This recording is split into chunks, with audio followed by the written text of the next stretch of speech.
If our members would please find their seats, our guests find a seat in the gallery.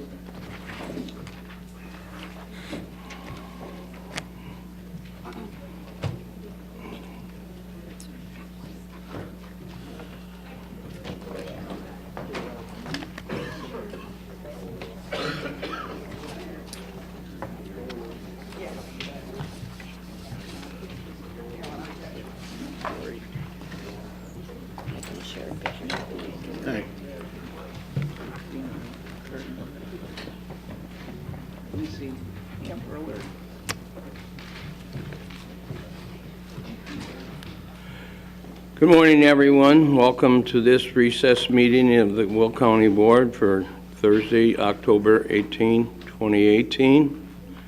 We'll call this meeting to order. If everyone would stand and remain standing. County Board member Mike Frizzalone will lead us in the Pledge of Allegiance and will introduce our Deacon Gretchen Fritz this morning for the invocation. I pledge allegiance to the flag of the United States of America and to the republic for which it stands, one nation under God, indivisible, with liberty and justice for all. I'd like to introduce my friend and colleague, Deacon Gretchen Fritz from the Fellowship Chapel of the Christian and Missionary Alliance in Bolingbrook, Illinois. Gretchen's been a deacon since 2011, and she prepares communion, visits the sick, helps the needy, maintains church property, and plans church gathering. Gretchen.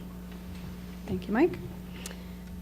Ecclesiastes 3 says, "For everything there is a season, a time for every activity under heaven, a time to be born and a time to die, a time to plant and a time to harvest, a time to kill and a time to heal, a time to tear down and a time to build up, a time to cry and a time to laugh, a time to grieve and a time to dance, a time to embrace and a time to turn away, a time to search and a time to quit searching, a time to keep and a time to throw away, a time to tear and a time to mend, a time to be quiet and a time to speak, a time to love and a time to hate. I have seen the burden God has placed on us all. Yet God has made everything beautiful for its own time. He has planted eternity in the human heart, but even so, people cannot see the whole scope of God's work from beginning to end.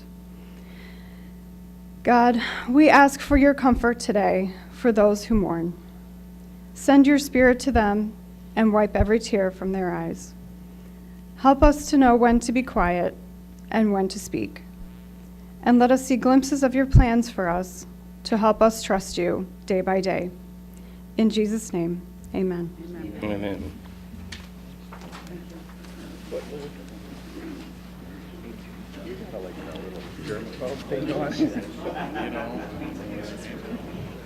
Thanks, Gretchen.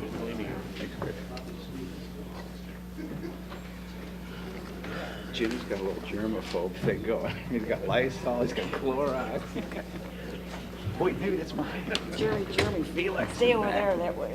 Yeah. Put some of that down below.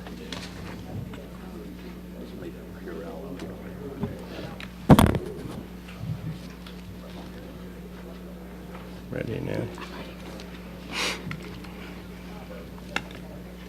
Madam Clerk, will you please read the roll? Sure. Mayor? Yes. Brooks? Here. Ogala? Yes. Summers? Yes. Singer? Moran? Rice? Yes. Harris? Yes. Trainier? Here. Benefield? Here. Fritz? Present. Gould? Here. Militello? Here. Balich? Here. Frizzalone? Here. Winfrey? Here. Parker? Here. Staley Ferry? Here. Dollinger? Yes. Markham? Here. Hart? Tumanello, Weigel, Ferry, Corlitis, and Mustis. Thank you. 24 present, 2 absent. 24 present, a quorum is present. Entertain a motion to place on file the certificate of publication. Moved by Mr. Ferry, second by Ms. Trainier. Madam Clerk, call the roll. Sure. Mayor? Brooks? Ogala? Summers? Rice? Harris? Trainier? Benefield? Fritz? Gould? Militello? Balich? Frizzalone? Winfrey? Parker? Staley Ferry? Dollinger? Markham? Hart? Tumanello? Weigel? Ferry? Corditis? And Mustis. Thank you. 24 affirmative. 24 affirmative, motion is carried. Entertain motion to approval of the minutes of the regular meeting of September 20, 2018. Moved by Ms. Summers, second by Ms. Winfrey. Any discussion? Any discussion? Previous roll by Ms. Rice, second by Ms. Parker. All in favor signify by saying aye. Aye. Contrary motion has carried. Madam Clerk, please acknowledge the elected officials and media that are present this morning. County Clerk Nancy Schultz Voots, County Executive Larry Walsh, Recorder of Deeds Karen Stuckel, State's Attorney James Glasgow, Treasurer Steve Weber. We also have Mayor Roger Clare from Village of Bolingbrook and Mayor Tim Baldwin from Mayor of New Lenox. Welcome and good morning. Good morning. The media we have is Farmers Weekly Review Nick Ryer, Southtown Susan Lafferty, Herald News Alex Ortiz.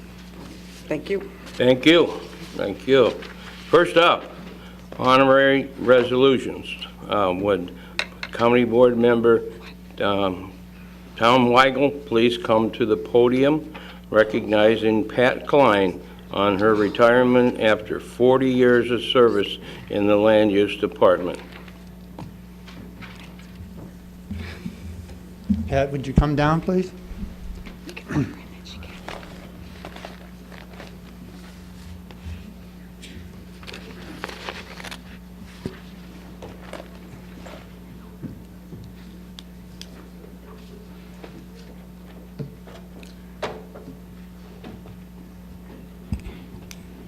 It's hard to believe.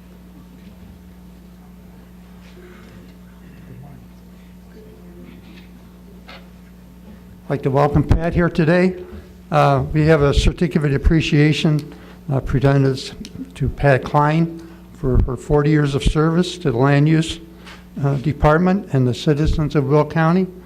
She's been a great help to our Land Use Committee, providing minutes, and also the Stormwater Committee. And she's always there to take care of us and answer all our questions, provide all the necessary agendas and what have you. And she's done a great job over all these years, and we really want to thank her and for her years of service. Thank you.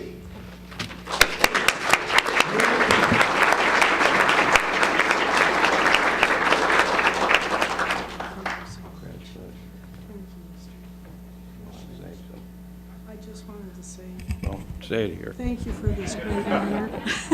And it's been an honor and a privilege to work with the people of Will County and to be a part of so many new and changing things that I've seen over the years. So again, thank you so Well, much. thank you for I'm very your grateful. dedication. So,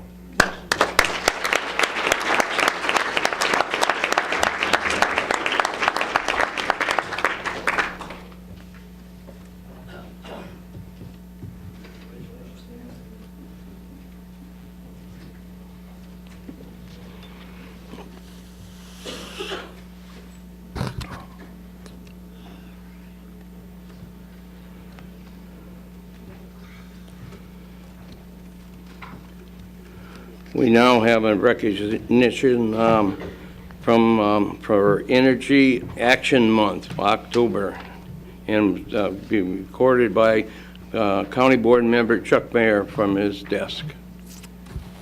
Thank you very much, Mr. Executive and fellow board members. Whereas the United States federal government has designated October as National Energy Awareness Month to recognize remarkable role of American energy plays in producing more abundant, affordable, and reliable power for our nation and the world while developing energy resources to grow the economy, lower cost, ignite job creation, and drive up incomes for American workers. And whereas the Will County supports national efforts to expand America's energy independence and growth on a local level while being good stewards of our environment.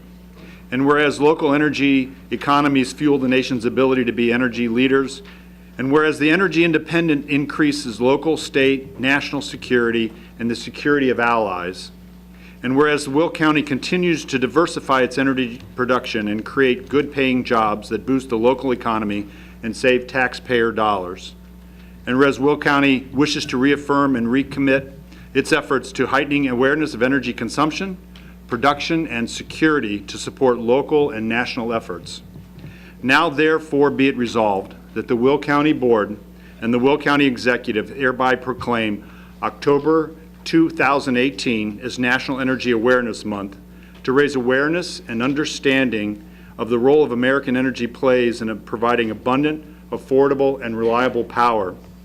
Be it further resolved that the Will County Board and the Will County Executive urge citizens, agencies, and organizations to recommit to strengthening our energy security and to assuring and using our energy resources responsible to continue on a path toward energy independence.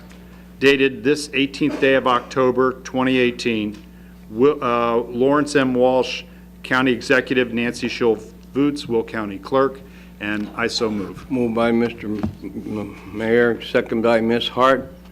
Any discussion? Any discussion? All in favor signify by saying aye. Aye. Contrary, motion has carried. Mr. Mayor. Yeah, I just want to say that with all the work that this is pretty appropriate for this county. Since I came on the board back in '01, we've been looking for ways to help curb energy expenses and cost, from taking gas out of our garbage piles and turning that into electricity, to all the work and conversations that we're now having on solar energy. So this is pretty appropriate, and I think we need to remember this in October as we go into the cold months is not a bad time to do it. So, Mr. Executive, thank you very much, and my fellow board members. Thank you. Thank you, Chuck. Okay. All resolutions approved at the September 28, 2018 County Board meeting have been signed by the County Executive. Mr. Tumanello. I'd like to make a motion to amend the agenda and move the Capital Improvements Committee up. Moved by Mr. Tumanello, second by... And I'd like an amendment on his motion to move... Well, let me get a second. Second by Mr. Mayor. Discussion? Yeah, I'd like to amend to also bring our drug court presentation up to be the first presentation for the... Yeah. That, yeah, well, change the agenda from Julie's presentation from number 3 to be number 1. Got a second for that? Yeah. Second by O'Gala. Yeah. So that's the when everybody's heard the amendment. Any discussion? Any discussion? All in favor signify by saying aye. Aye. Contrary, motion has carried. Now, the motion to move the committee up to capital improvements up to right now. Any discussion? Any discussion? All in favor signify by saying aye. Aye. Contrary, motion has carried. So, turn to page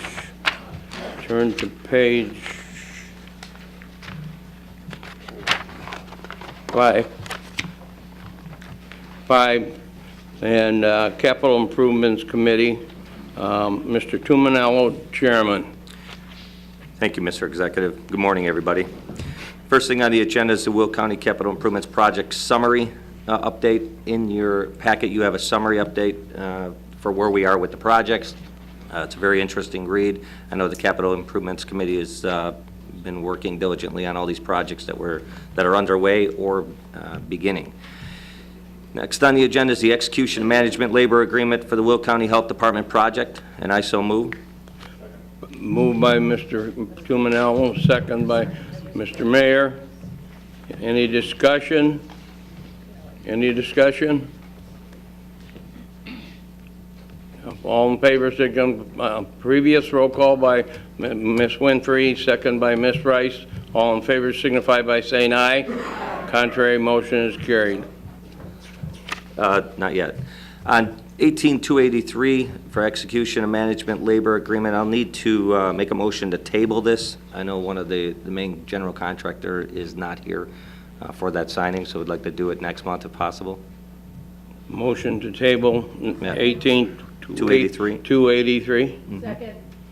Moved in second to table resolution 18283.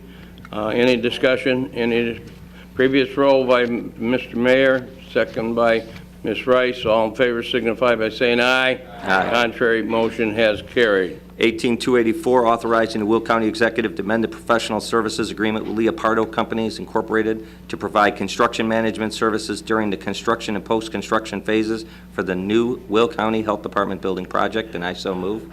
Moved by Mr. Tumanello, second by who? Somebody? Dollinger. Oh, Ms. Dollinger. Any discussion? Any discussion? Previous roll by Ms. Staley Ferry, second by Ms. Summers. All in favor signify by saying aye. Aye. Contrary, motion has carried. Our next meeting is scheduled, we have a special committee meeting to go over some bid openings for the projects that are before us. It's scheduled for October 30th at 9:30, and at this time I'd invite the union representatives and our executive, Mr. Walsh, and our capital committee down to do a formal signing of the agreement.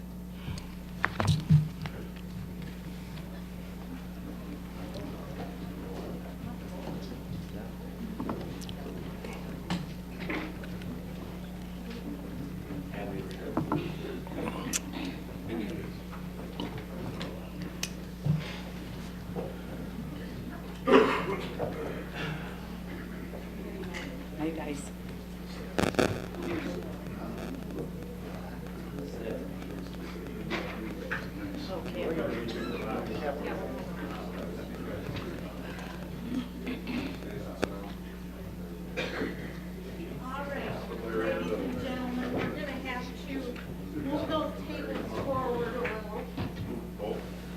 Otherwise, we're never going to get everybody all in.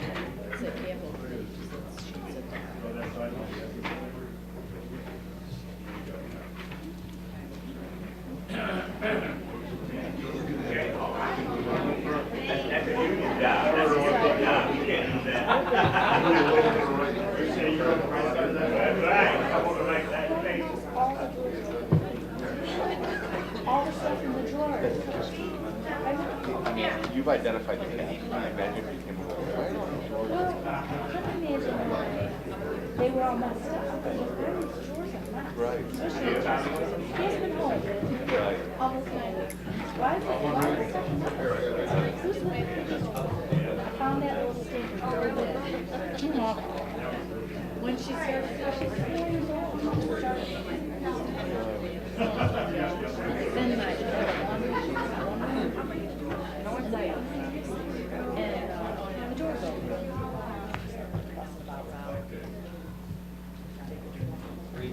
She's in there sleeping on the floor. Make sure I can get all the face. If somebody else wants to come sit down there, or else we can get rid of that chair. Get rid of that chair, Herb. Get rid of it. Doesn't make contact. No.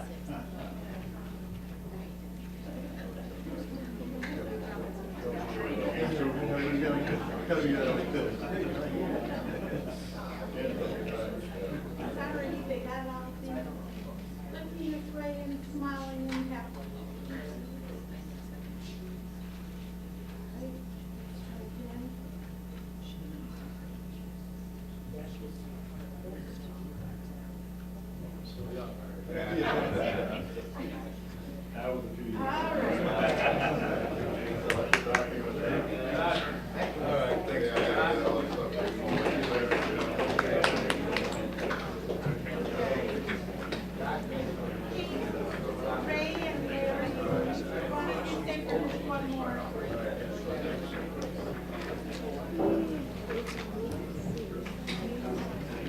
Very nice picture. Just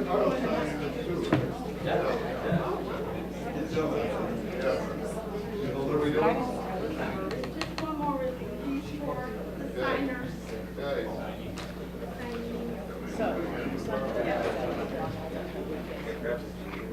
Jason. Jason.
All right, Mr. Executive, that concludes my report.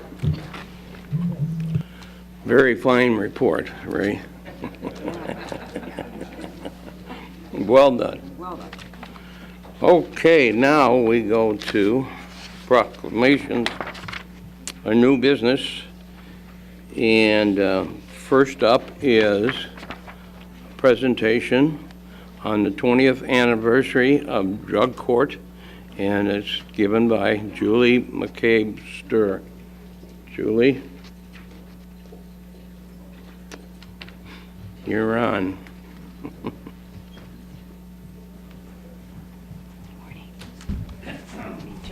Judge.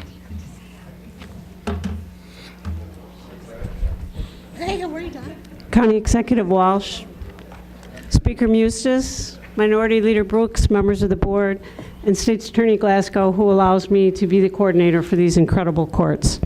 It's hard for me to believe that it's the 20th anniversary of the problem-solving courts. In 1998, my deputy coordinator, Joe Meso, and my presiding judge, the Honorable Sarah Jones, are with me. In 1998, we began with the Will County Drug Court. It was started because the existing approach to the drug-using criminal incarceration simply wasn't working. There weren't enough jails and prisons to house the offenders. State's Attorney Glasgow was an early proponent, in fact, the first and only state's attorney to apply for a judicial grant. He had to get permission to write this grant, to write and then establish the Will County Drug Court. The mission of the drug court is to break the cycle of addiction which drives the criminal behavior of the drug-using offender. We help them in the problem-solving courts to establish healthy functioning in their school, in their family, in their social lives, and in the workplace. State's Attorney Glasgow said everyone benefits when those who had previously been a financial burden on society rebound and are able to hold jobs, pursue their education, own houses, and raise families and pay taxes. These then become become productive, law-abiding citizens. In 2009, this county board approved the purchase of the first in the country county-owned house for the problem-solving courts. In that house, we provide additional supervision and support through the house manager. These people in the house then learn to take care of a home. They develop those responsibilities, and they also are given the time to prepare to return to their families or to live independently. Oops, sorry. I'm having trouble with that clicker. In 2010, we recognized that drug court alone did not work. There were many people in the drug court that had mental health issues, and we decided to establish a separate mental health court. The mission statement of that court is to provide comprehensive mental health and addiction services, provide therapeutic intervention, a team approach to defendants with severe mental illness and co-occurring disorders. And in this court, we protect public safety, but we also improve the quality of life. In 2011, this court followed on the heels of the first recovery home and allowed us to buy a woman's home. We already had a working model, and so the neighborhood was much more accepting the second time around. The variation in use permits were easier to obtain from the city of Joliet. In fact, neighbors from the first house came out and spoke at the hearing. And now the city of Joliet comes to us and asks us about the process and what our thoughts are on recovery homes in the neighborhoods. In 2012, the Veterans Court was established.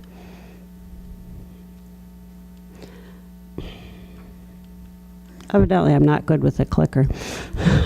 The Veterans Court addresses the emotional, physical, and mental issues caused by circumstances that are unique to veterans. And we felt like they needed their own special court, a place that they could be to recognize these, the problems that they have because they were veterans. And we work very closely with the VA to provide those services. State's Attorney Glasgow said that thousands of veterans are returning home today suffering from substance abuse problems or mental health disorders, including post-traumatic stress and depression, that when they come in contact with the criminal justice system, we have an obligation to acknowledge their service and provide them with treatment and the counseling necessary to deal with these issues. And then in 2015, we became aware of a grant through the Illinois Criminal Justice Information Authority and established our Adult Redeploy Program. NACO actually gave an award, the Holistic Court Solutions to the Chronic Reoffender. That program improves access to community-based services, increases capacity in our problem-solving courts, serves individuals locally, all while maintaining public safety. All of this comes at a great savings to Will County. They say that it takes about $3,000 to put someone through the problem-solving court, and the individuals in these programs pay $1,560. So if it takes someone $33,000 to spend a year at the ADF or in prison, you can see there are substantial savings. These funds, at this point, there is no county money. These are all done through criminal fees.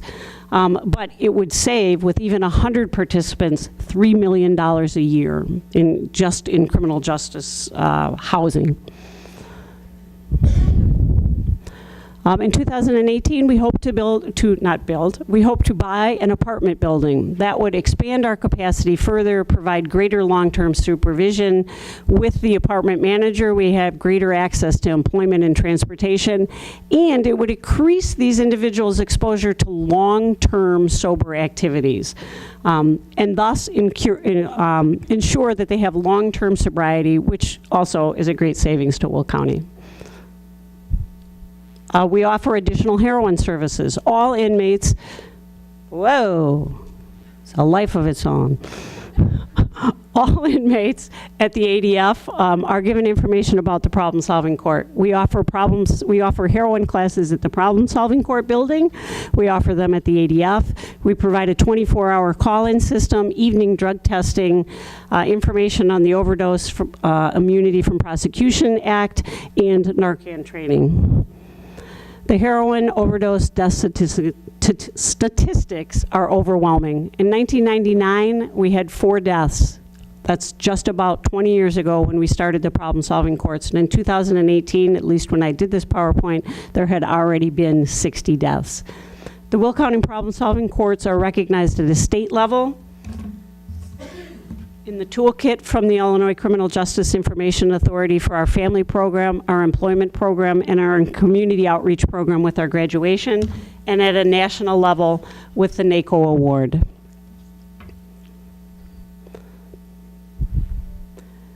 In 1998, when we started with a vision. Drug court, Jim's vision, drug court had 1 court, 3 individuals. Now we have 4 courts, 2 houses, hopefully an apartment, We have 250 participants and 534 graduates, actually plus 15 that we had last week. So I still think that pictures stay at best. The people that come into these, and if you ever attend our graduations, you'll see the before and after pictures. People that come into this program are not the people that graduate. And this little boy would not have been the homecoming king this year had not his mom gone through drug court. So I want to thank the county board for allowing us and giving us support over the last 20 years. We look forward to the continued expansion of these programs with the building of the new county courthouse. Thank you.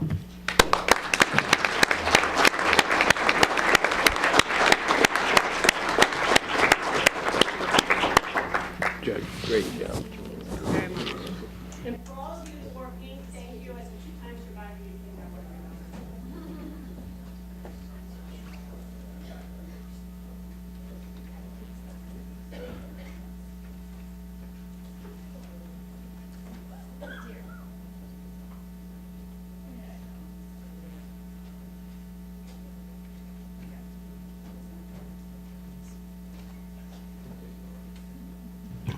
Next up, we have presentations both from PACE and Metra this morning. And so the first one up is a presentation given by Chairman Rick Kwasniewski and our Will County member representing PACE Board, Mayor Roger Clare, and Deputy Executive Rocky Donahue will be also here present if need be.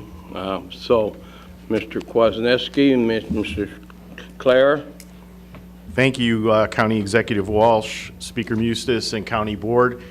Thanks for having us here today. And I just want to do, obviously, Larry introduced Rocky Donahue. He's currently our Deputy Executive Director, but as of December 1st, he'll be the interim executive director, with perhaps more to follow. So, and also Beth Gonzalez is here. I think a lot of you know Beth. She's our Will County representative, does a great job for us. What I want to be able to do is just kind of walk through our budget very quickly for all of you. You should have received one of these, and also you should have received it electronically. We do have some hard copies as well of the full budget. Our budget this year is $236 million for our suburban bus service. It's balanced with our available funding, and there are no fare increases. Over the past year, we've experienced, like all of you, a lack of state funding coming forward, as well as some reduced operating revenue. But we have had many successes throughout 2018. A number of them I'll go through today. One of them was launching our express service on Interstate 90. Basically, it's bus on shoulders, only it's kind of, I think I talked about it last year, it's kind of bus on shoulder on steroids. It actually has its own full lane that the tollway built. This was all done in partnership with the Illinois Tollway, and very exciting. We've got numerous park and ride lots, and ridership has literally gone through the roof there. So very exciting project.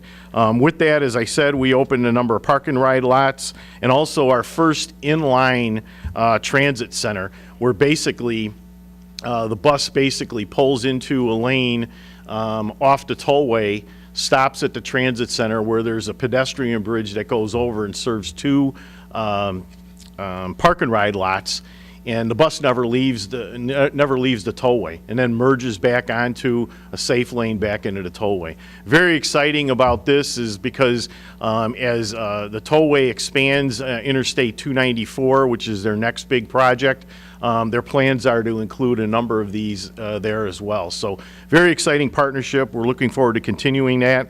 We also expanded our bus on shoulder to Interstate 94 to Eden's Expressway.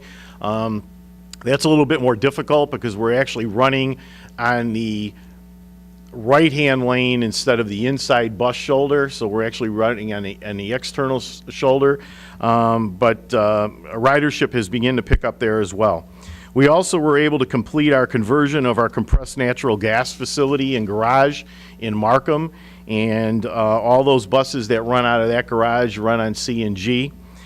We also did this past year convert our north garage in Waukegan to all new biodiesel buses, and we're in the process of going through that with all of our 9 garages, which obviously will take some time. Ultimately, we'd like to get to a compressed natural gas fleet or some other type of energy saving, perhaps electric buses as they improve in reliability. We're also progressing with we progressed with our Pulse Rapid Transit Network, and basically that's an express bus that runs down an existing route.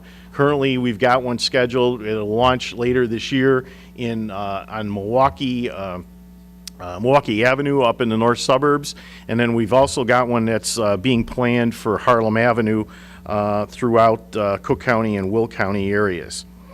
Our proposed capital budget is around $100 million, a little bit shy, $96 million. We plan on purchasing about 35 fixed route buses, 74 paratransit vehicles, 187 van pool vehicles, and also we will sell bonds to design and construct a new Northwest Division garage in the Wheeling area. One of the things I really want to kind of emphasize on, and I know all of you are really focused on it as well, we all need a capital plan at the state and federal level. These dollars that we're talking about in this budget for capital is basic funding that comes through programs from the federal government.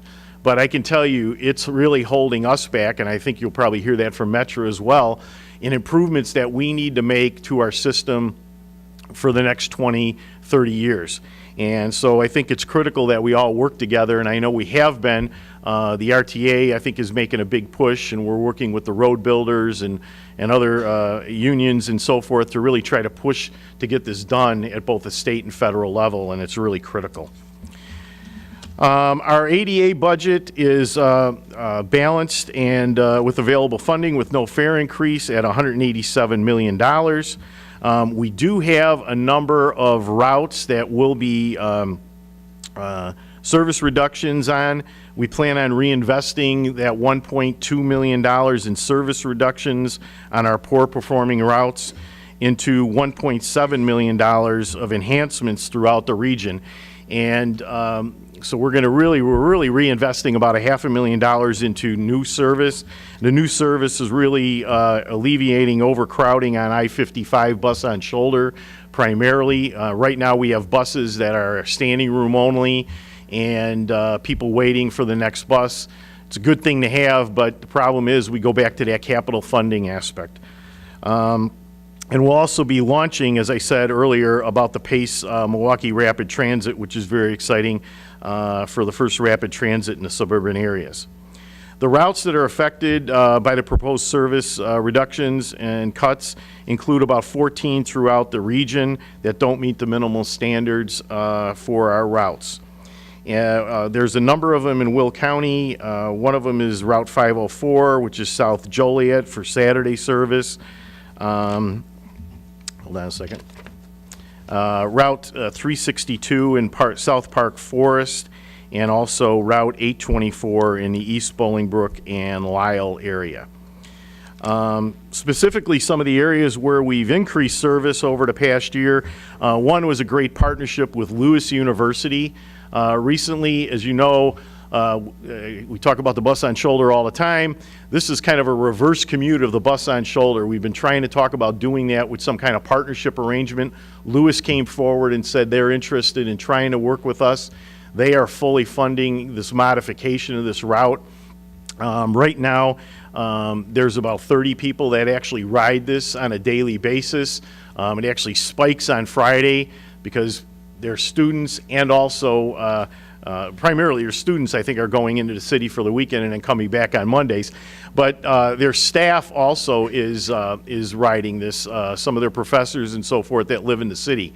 They provide 100% funding. There's no charge for their students and their staff to utilize this, and really are promoting it. And we expect that to really grow over the next few months as they go into the second semester. It basically runs from the CTA Pink Line, which is downtown Chicago, right near Union Station, to Lewis University. Beth Gonzalez has also been working with a number of companies in the Romeoville and Bolingbrook areas to try to work on a reverse commute on bus on shoulder. We're hoping some of that happens during the first half of next year. Other capital improvements that we've made over the past year and have just are beginning to open, and all of you will be invited shortly, is the Plainfield Park and Ride. It should be next month. It was delayed a little bit, but basically we're going to have 400 parking spots there. With the capacity to grow to 600, we're kind of holding off on that second expansion primarily because of our lack of capital for buses. We don't want to have a situation where we've got 600 cars parking there and then we've got no ability to have them get on the buses. So that ribbon cutting will happen very shortly. And also Beth is working on, as I said, throughout her time, working on with businesses to really try to work on workforce mobility, which I know is a big priority of your Will County Community Friendly Freight Mobility Plan, and is working with a number of companies, including United Facilities in Wilmington, Green Corps in Bolingbrook and Romeoville, CDDI in Joliet, Walmart in Elwood, Amazon, Moni, Joliet, and Crest Hill, Ridgeport Logistics in Romeoville, Warehouse Services in Joliet, Elwood, and Bolingbrook, and Centerpoint Properties in Elwood and Joliet, as well as Michelin in Wilmington. And she is continually doing outreach to try to get some kind of a mobility service. Some of them are van pools, some of them are shuttle services, but exciting times. We're going to try to do what we can with the dollars we have, and are certainly open for suggestions in the future, and would be glad to take any questions that you might have at this point. Any questions, Mr. Mayor? I love all the things you said, Rick. It's really awesome to see. Just a quick question on the Lewis University project, where you're getting universities and other groups to help participate. Yeah. Does that also allow other community members? Is that opened up and marketed as a, are you filling the bus with 30 people and there's no more room, or can you bring paying customers on? It currently isn't set up that way. I'm not saying we couldn't do that as providing Lewis a stop, but the problem would be is, obviously there's no parking for people to be able to park there at Lewis and be able to take the bus. It's really meant for, trying to utilize that reverse commute. We've got empty buses coming all the way back to Joliet, and obviously there's additional time in these stops, so that's what causes the increase in service fees, of which Lewis is picking up 100%. So right now, we currently don't have that open to the public, but they do just, basically provide that. It's something that we could probably look at, but then it just gets complicated with the parking situation, which ironically is one of the situations where the president of Lewis University, Dr. Livingston, looked at, and he said, I'd rather put the money into public transit than building another parking lot on our campus. So he's really trying to be proactive in that regard. And I'm not sure they've got the capacity for parking there. Okay, thank you. Mr. Brooks? Good morning, gentlemen. Rick, every year you make this presentation and I bring up the same issue, and that's about transportation to where the jobs are. And I want you to know that every year I bring it up, your answer get gooder and gooder. So I'm glad to hear that you are working on that. And the issue, it's still an issue. I hear a lot of it. Where my office sits right off Route 53, it goes south to a lot of the warehouses. And I oftentimes get people come to my church office asking me for a ride to get to work because, they go right by there. And I'm glad to hear that. I don't have the option of the shoulder riding to get them down there quickly, but you do. So I'm glad to hear that you are expanding that. You continue working on that to benefit those that get to the job that don't have transportation. Thank you, Rick. And one of the things we're trying to do is coordinate. We've had some initial conversations with Centerpoint about trying to figure out whether or not there's an opportunity to get a piece of land actually within perhaps the Joliet intermodal facility, where we could build a small transit center if we could get funding for it, and then be able to take the bus from downtown Joliet near the transit center, of which we're one of the things I forgot to mention, we're going to be building that this coming year. We've got Okay. $7.5 million into the budget with some state matching funds to build that Joliet bus transit facility. But what we want to do is be able to create a hub that shuttle services could run to various businesses, because it's very difficult to make sure people get to work on time Right, if we're right. running one bus making 20 stops. It just Right. doesn't work. Yeah. So we're trying to work with them, and we're trying to figure that out. We did have conversations with Senator Duckworth about possibly trying to get some funding for that kind of a transit center. She seemed open to helping Okay. us with that, so we'll see what happens. Okay. Perhaps I'll be telling you about that Okay, next and year. I have some land at my church I can sell you for that hub. I can sell you good property. That you wanted to donate, did you No, say? or- I wouldn't sell. Thank you. Mr. Frizzalone? Yeah, Rick, are you, based on the Lewis University scenario, are you pitching this to any other universities? You know, right now, what we focused on is really is bus on shoulder. And, you know, quite frankly, we probably could approach, you know, colleges, St. Francis or St. Francis That's what I was University. You know, and it's something I think we'll see how this goes, and then perhaps we can approach them this year. Because, I mean, technically, if we look at it, we can kind of do the same thing with them, because the buses actually ultimately end up going back to the Joliet garage to be perfect. washed and serviced, and then get put back in to go back downtown. That'd be So perfect. it's a coordination thing, but Yeah. I'll make sure Beth, you know, does some outreach, and perhaps we can take a look at that. Great, thanks. Any other questions for Pace? Thank Well, you. Thank you, gentlemen. Did a good job, Roger.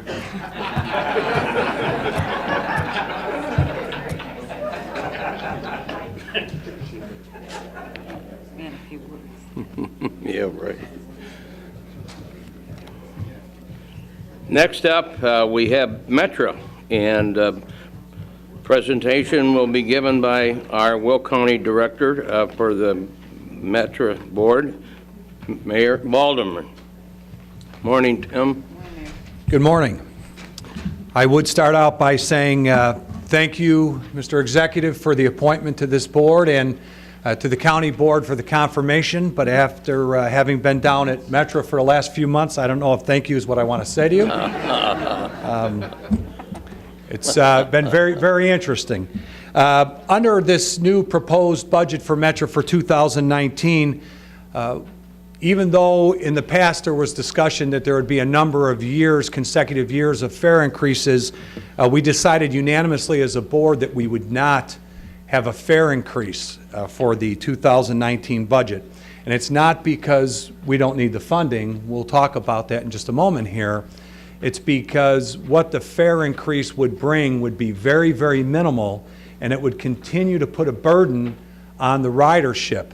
And as I had stated at the board meeting, really it would just be a Band-Aid on a gaping wound. And we can't ask the riders to continue to pay over and over and over, especially when, despite the best efforts of an outstanding staff at Metra, maintenance and otherwise, there have been a number of issues with Metra this year, with cars that have not had air conditioning or were overcrowded or were breaking down. So how can you ask the ridership for additional money when the service isn't where it should be? So we agreed that the increase for capital needs is there. We've allocated $822 million for operating costs and $185 million for capital, which is far short of our needs. The budget without the fare increase certainly comes as a relief to the commuters, but we need a sustained capital program to meet the chronic capital funding shortfalls. Without it, we're going to continue to deteriorate. Our system's going to continue to deteriorate, and we're going to have to shrink the size of the resources in order to be able to sustain. Our operating costs are expected to grow by about $36 million in 2019.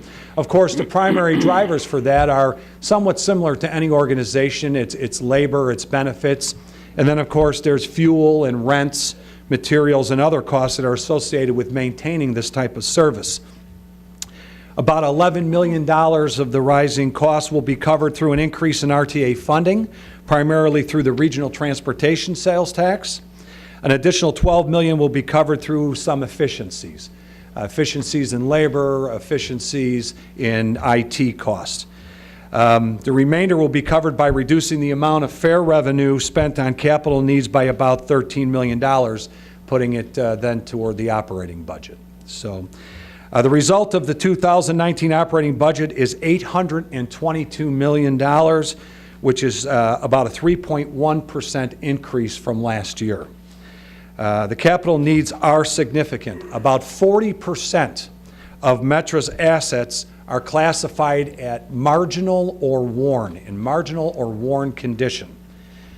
Half of our bridges are more than 100 years old, and at the present rate of replacing 3 bridges a year, it would take us 150 years just to replace our oldest bridges, which we know 150 years from now we'll either be living on Mars or driving flying cars or something, but that's ridiculous that it would take that long to be able to take care of that infrastructure. Our diesel cars have an average age of 30 years. They are the oldest in the nation. The oldest cars that we use daily came on during the Eisenhower administration, are 65 years old, and those cars are in service every day. So our locomotives have an average age of 31 years, also the oldest in the nation, and our oldest ones are 41 years old. Those are the locomotives driving the trains. It's ridiculous. Despite this, again, our staff has done an outstanding job at Metra, keeping it safe, keeping it as efficient as they possibly can with the resources that they have. To face the needs of our capital program, which contains only $173.6 million in federal funds, $5 million in local RTA funds, $7 million in fare revenues that were set aside. Half of the budget will pay for priorities as new and rehabilitated cars and engines, and getting to the bridges we can, yard rehabilitation, and PTC, positive train control, which was another primarily unfunded mandate that was sent to us. Of course, it's important. It makes trains aware. It helps to avoid collisions, but it was an expensive proposition that was not funded properly, even though it was thrust upon us. The remaining half will go to capital maintenance of tracks, signal stations, and our other facilities. Metra can only provide the level of service that adequate state and federal funding revenues will support.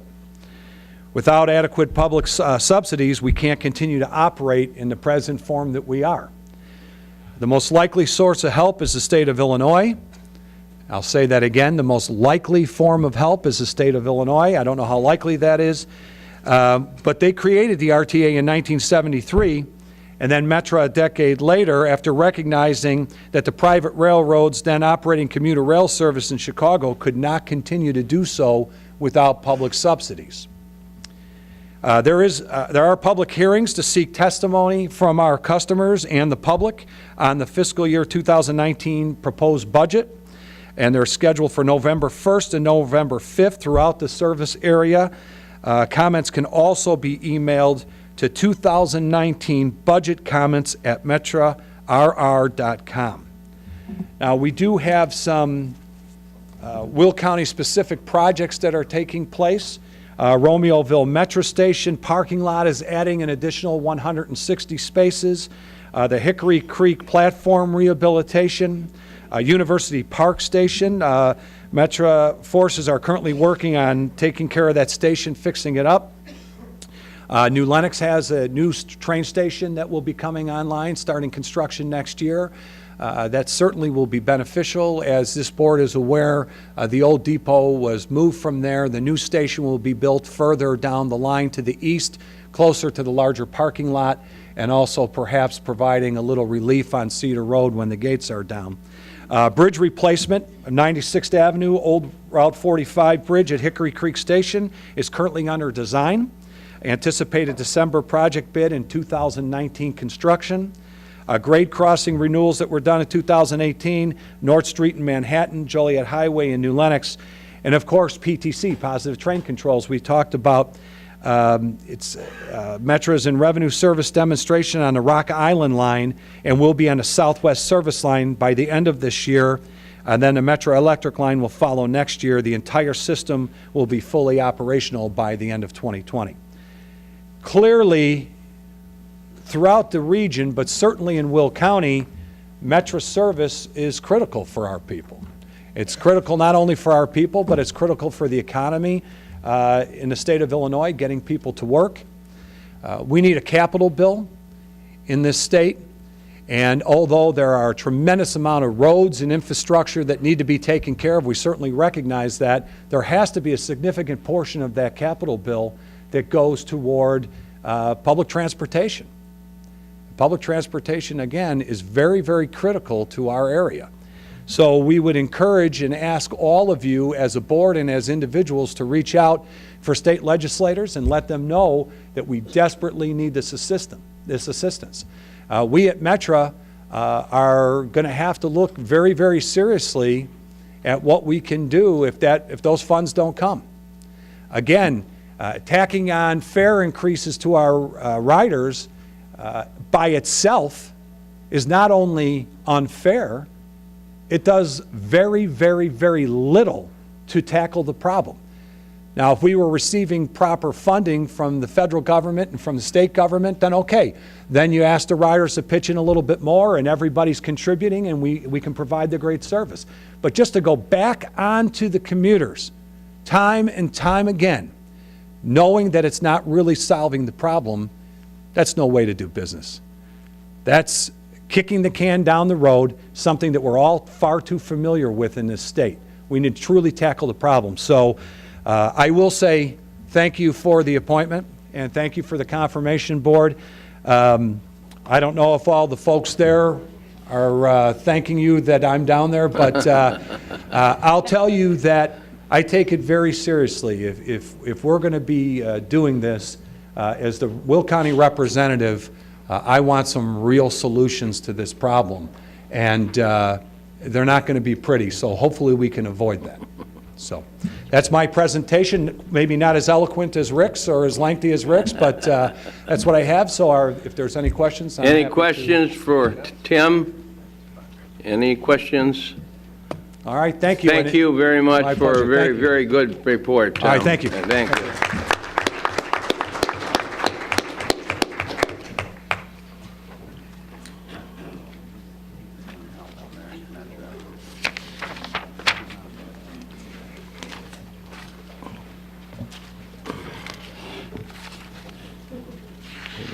We didn't have anybody sign. It's unusual. No. Okay, moving on. Our first committee, Land Use and Development Committee, Mr. Weigel, Chairman.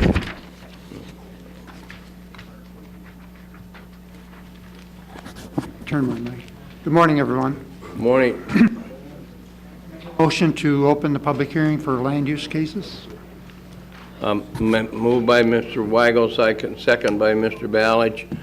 Madam Clerk, would you please call the roll? Sure. Mayor? Brooks? Ogala? Summers? Rice? Harris? Trainier? Benefield? Fritz? Gould? Militello? Ballage? Frizzalone? Winfrey? Parker? Staley Ferry? Dollinger? Markham? Hart? Tuminello? Weigel? Yes. Ferry? Colitis? And Mustis. Thank you. Ms. Rice, you want to be a yes on Thank the you. roll call? 23 affirmative. 23 affirmative. We are in public hearing. Please be advised, absolutely no new evidence or information will be allowed once this land use public hearing is closed. Today, we have 5 cases to be heard. Case ZC 18-037, ZC 18-040, case ZC 18-043, case ZC 18-0 5-0. And case ZC 18-055. Is there anybody from the public that would like to have any, ask any questions, to have any comments on any of these 5 cases? Anyone from the public? Last call. Anybody from the public wishing to speak before the board? Madam Clerk, call the roll. Sure. Mayor? Oh, wait, I'm sorry. got to get a motion. Okay. Make a Mr. motion, Weigel. make a motion to close the public hearing. Moved by Mr. Weigel, second by Mr. Frizzalone to come out of public hearing. Now. I can go, okay. Mayor? Thank you. Brooks? Ogala? Summers? Rice? Harris? Trainier? Benefield? Fritz? Gould? Militello? Balich? Frizzalone? Winfrey? Parker? Staley Ferry? Dollinger? Markham? Hart? Tumanello? Weigel? Yes. Ferry? Colitis? And Mustis. Thank you. 24 affirmative. 24 affirmative. We are out of public hearing. Please continue, Mr. Weigel. Our first case, ZC 18037, is a special use permit for a major public utility, a solar farm in Wilmington Township. Committee recommends approval, and I so move. Moved by Mr. Weigel, second by Ms. Militello. Any discussion? Any discussion? Previous roll by Mr. Markham, second by Ms. Summers. All in favor signify by saying aye. Aye. Contrary, motion has carried. Our second case is ZC 18040. They're asking for a map amendment from I-1 to I-2 for a truck terminal in Troy Township. Committee recommends approval, and I so move. Moved by Mr. Weigel, second by Mr. Tumanello. Any questions? Any questions? Previous roll by Ms. Parker, second by Ms. Hart. All in favor signify by saying aye. Aye. Contrary, motion has carried. For the same case, ZC 18040, make a motion for a special use permit for a truck terminal. Committee recommends approval, and I so move. Moved by Mr. Weigel, second by Mr. Balich. Any questions? Any questions? Previous roll by Ms. Dollinger, second by Ms. Trainier. All in favor signify by saying aye. Aye. Contrary, motion has carried. Our next case, ZC 18043, requesting a special use permit for a major public utility solar farm in Beecher. Committee recommends approval, and I so move. Moved by Mr. Weigel, second by Ms. Ogala. Any questions? Any questions? Previous roll by Ms. Summers, second by Mr. Harris.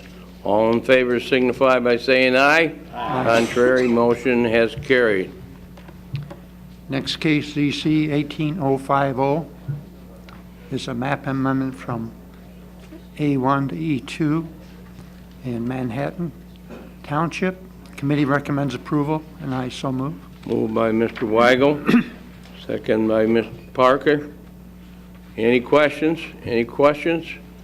Previous roll by Mr. Ferry, second by Ms. Winfrey. All in favor signify by saying aye. Aye. Contrary, motion has carried. Next case, ZC 18055, is a zoning map amendment from R1 to C4 in Homer Township on Archer Avenue. Committee recommends approval, and I so move. Moved by Mr. Weigel, second by Mr. Balich. Any questions? Any questions? Previous roll by Ms. Fritz, second by Ms. Dollinger. All in favor signify by saying aye. Aye. Contrary, motion has carried. That's all of our zoning cases. Now we have a resolution 18192 for establishing beekeeping ordinances Committee recommends approval, and I so move. Moved by Mr. Weigel, seconded by Mr. Mayor. Any questions? Previous roll by Ms. Ogala, second by Ms. Summers. All in favor signify by saying aye. Aye. Contrary, motion has carried. Next case, Resolution 18-272. There is an appeal of the Planning and Zoning Commission denial of a variance for a lot area of 10 acres to 6.36 acres on Parcel B in Wilton Township. There's some discussion. The staff had recommended denial on this. Before I make a motion, I'd like to have Brian come up and explain why we're doing this. Brian Radner.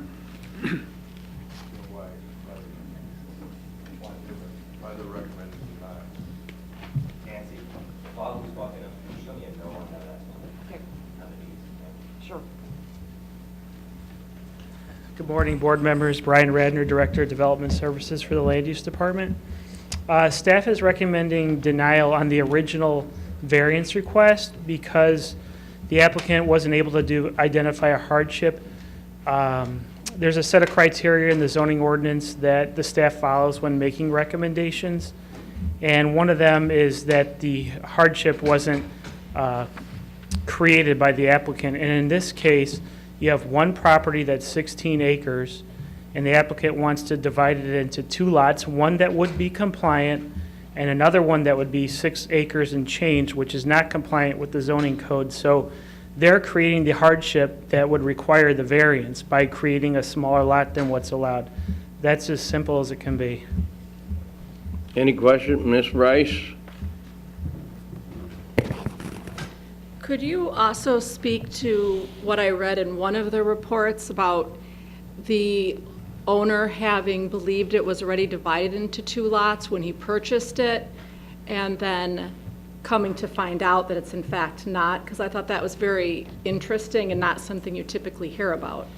So the owner stated that when they purchased the property, they thought it was two lots that were, well, I'd say, divided horizontally, one on Gauger, and I'm forgetting the name of the other street. I've heard it, yeah. So they thought it was divided horizontally, and they want to divide it vertically. Well, it turns out that I believe that the seller was trying to market it as two different properties, and that it actually, so they had legal descriptions for two different properties, but it is one property with only one pin. So you can divide up property by legal description and sell it as one lot, and that's what occurred here. Mr. Mayor? Brian, during our caucus, you explained that there are times where this has been given A1 because other areas in the, other lots in the area are similar A1, and is that the case in this situation? Okay, so there's a couple different scenarios. Sometimes property was divided up that didn't meet the ordinance requirements because it happened, I'll say, decades or several decades ago, and there were no checks and balances to make sure that they met the required lot dimensions. So occasionally we deal with those types of properties where we try to bring them into compliance. The immediate area surrounding where this property is made up of, I'd say, 10-acre lots. There are a few lots that are smaller on the west side of where this proposal is. They may even be down to maybe 2 acres, but they are zoned A1. Not sure how they were created. We didn't look at that in this when we were preparing our analysis on this request. We only looked at this situation where the applicant was trying to divide up a 16-acre property into 2-acre properties. And just to further, I think I would support this for that reason alone. And there'll be people on both sides of this question because, you know, we have a minimum of 10 acres for A1, but it would appear that all the neighbors are in that same scenario, a lot of the neighbors around there, and there didn't seem to be any other zoning in that immediate area. Is that correct? And that's correct. It is tough to recommend a different zoning district that would allow a smaller lot because within a 2-mile radius, just about everything is zoned agricultural. So it would be inappropriate to introduce a zoning classification that was smaller, because then that would establish a new trend of development potentially for smaller lots in that area, where those really should be directed closer to municipal boundaries. And the attention, this family is looking to actually build a home for their children, or is that their intention? So there is one this is one parcel, and there is one home and one outbuilding on this property now. That would be, as the staff report identifies, that would be the owner's parcel. Then on the new parcel, there would be a new home proposed. At least that's the way we understand it today. Okay, thank you. Mr. Mustis? You know, I do understand that there's a lot of parcels that are what I'll say would be non-conforming or not be allowed to be created today, specifically smaller parcels that are in A1, 5-acre parcels, 2.5 acre. And I do remember, you know, a lot of it happened in my area. I was in a pretty rural area when I first came to Will County, and it was not uncommon for a farmer or a property owner to just go and record the lots on a road as 5-acre lots. There was nothing that prevented them from doing that. But that practice has been, is long gone. You know, I mean, we do not allow that. Now you have to go through a process. You just can't create lots on your own. Therefore, we wound up with a lot of A1 lots that are really non-conforming, non-conforming meaning less than 10 acres. And so now we're going to create, so now we're going to be creating a non-conforming A1 lot by our actions if we approve it. And I have some reservations about doing that. Even though I'm sympathetic to perhaps their situation, does that mean we should basically violate our own ordinance and create a non-conforming A1 lot? I'm not going to ask you for a legal opinion, Brian. I mean, Mary, I suppose I could ask Mary is to set us down a road or a precedent where, you know, we could be in a difficult position in litigation if we denied somebody else from doing the same thing. You know, you can always say there's a hardship, or I thought it was something else, or, you know, we've all seen people do this, say this is our intent, and then they sell it to someone else, and their intent is totally different. And that's my concern, you know, that we stay consistent and don't create precedences that are going to be contrary to what the intent of our ordinance. So I have some concerns about doing this. I guess, you know, I am probably going to be a no vote for those reasons. But yeah, I just think it'd be a bad practice on our part, and I agree with the staff. Remember, the staff is saying, this is what your ordinance says. You know, this is an ordinance we created to avoid non-conforming A1 lots. So we stopped that practice many years ago. I mean, I happened to have been here when we did it. So anyway, that's probably my only comments I'll make on this. Thanks. Mr. Ballage? Yeah, I'm on the Land Use Committee, and we had lengthy discussion about this. And the Planning and Zoning Commission, they voted 3-1 in favor, but because they needed one more vote, it was denied. Yes, when it came to us, it came as a denial, but it was actually 3-1. If there was another person there to vote, it probably would have ended up for them, and then it would have been okay.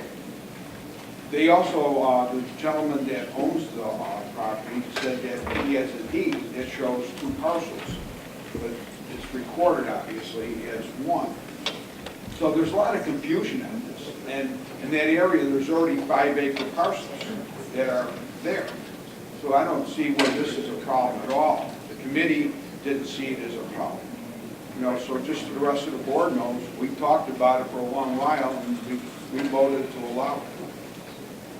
Thank you. Mr. Tumanello? Thank you.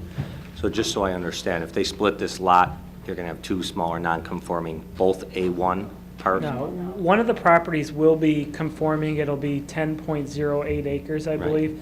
The other one will be about 6.3 acres. Right, the So one that that's would be the one non-conforming. non-conforming lot. But that would be A1, correct? It would be, they both be zoned A1 and be deficient by 3 acres and change. Okay. So what happens then, 20 years down the line, when the surrounding properties possibly, develop into a subdivision or a county subdivision, or it's annexed in eventually, then along comes a cell carrier and says, we want to we'll put up a tower right here because you have an A1, and by state statute, it's allowable, it doesn't even have to go through. We have no, are there any protections that are built in for future uses in that? Not those types of uses, and it is true under current law, they could go up to 200 feet by right, and that is one of the concerns that you look at when you're looking at good planning, and eventually municipalities' boundaries expand, and if you get stuck with some smaller lots, you can have a lot of A1 uses that are maybe not compatible with surrounding uses that may be more dense or, smaller lots. So that's why when we look at these types of things, that's how we come up with our recommendations. We're looking to the future. Sure. And while I'm sympathetic to the cause, I understand that properties change hands 20 years down the line. Now all of a sudden you have a 200-foot tower that's up to a potential subdivision because we created the non-conforming lot. You could do it on a 10-acre parcel, and that's law. But anything that's under on a non-conforming. So if this were to be even a 1 acre or a half acre, literally, they could, by right, they would have the ability to file, and the county would have no. It's true. It's a true comment. Yeah. Thank you. Mr. Benefield?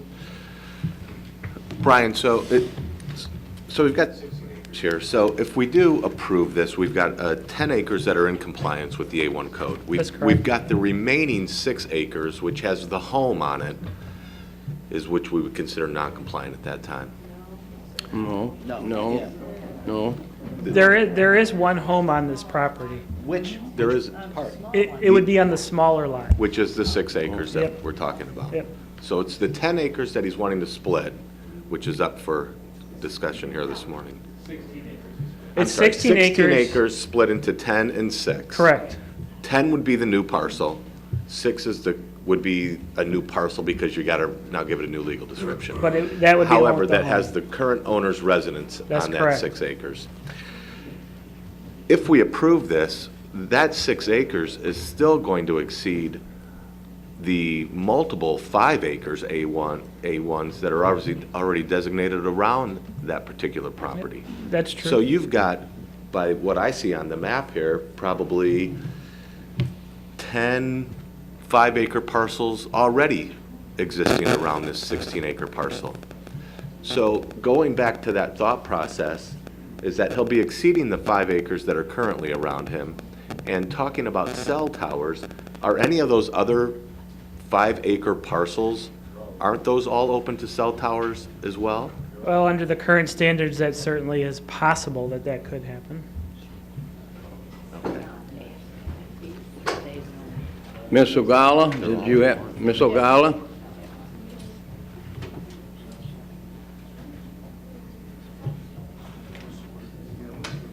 Judy, if you leave the button alone, you get, Waiting for you. there you go. I hadn't touched it. All right. There you go. So Brian, I wanted to ask then. Hold on. So Brian, I just wanted to ask then, the smaller parcels that are around this 16-acre parcel right now that are 5 acres, what are they currently zoned? I'd say almost, I can't say, I'd say at Right. least 90% of the surrounding property in a 2-mile radius is zoned A1 agricultural, even if they don't meet the 10-acre standard. Thank you. Mr. Eustace? I just want to make a couple more comments here. So if I follow some of the logic some of you are saying, then what happens when the landowner, whether it's this one or a different one, comes back and says, now I want to take the 10 acres and divide it into 2 5-acre parcels? And you've already set the precedent of letting them do it. You know, now, because there's 5 acre parcels currently there, I might point out, those 5 acre parcels that are currently there were there prior to the ordinance. Now you have an ordinance in place. You know, I mean, I would, you know, Mary, you know, if you make comments about, you know, what kind of precedent does this set for us? And could have put us in a difficult position. Because technically, you can go back down to 10 acres and say, I want to do 5. And then you're going to tell them, no. Here's our girl. I really want to get a comment from Mary. So, yeah, when we have a case in court, one of the arguments we make on behalf of the board is, you know, we want to maintain the integrity of the plan. Now, the problem with this is that the party who wants something different will go to these cases and they'll say, well, but the county board doesn't even care about the integrity of their plan. They make these decisions and they have in their ordinance that they will only do this where there's a hardship, not created by the owner. And now you decide to go ahead and do that. They'll say the county board doesn't even do that. So what is the integrity of their plan? They're making arbitrary and capricious decisions. So that's what we face when you don't follow your own ordinance.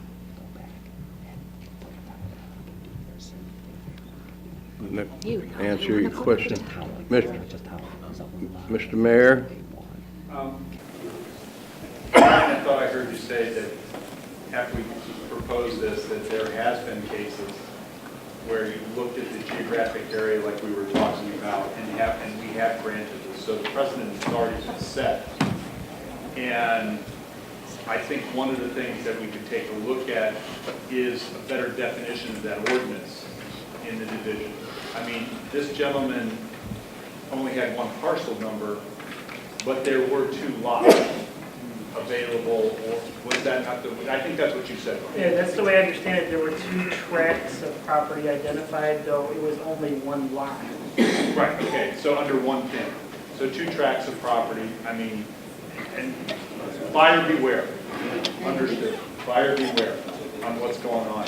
But I think the fact that somebody could argue this case already because there has been approval of the A1, according to Brian, there has been.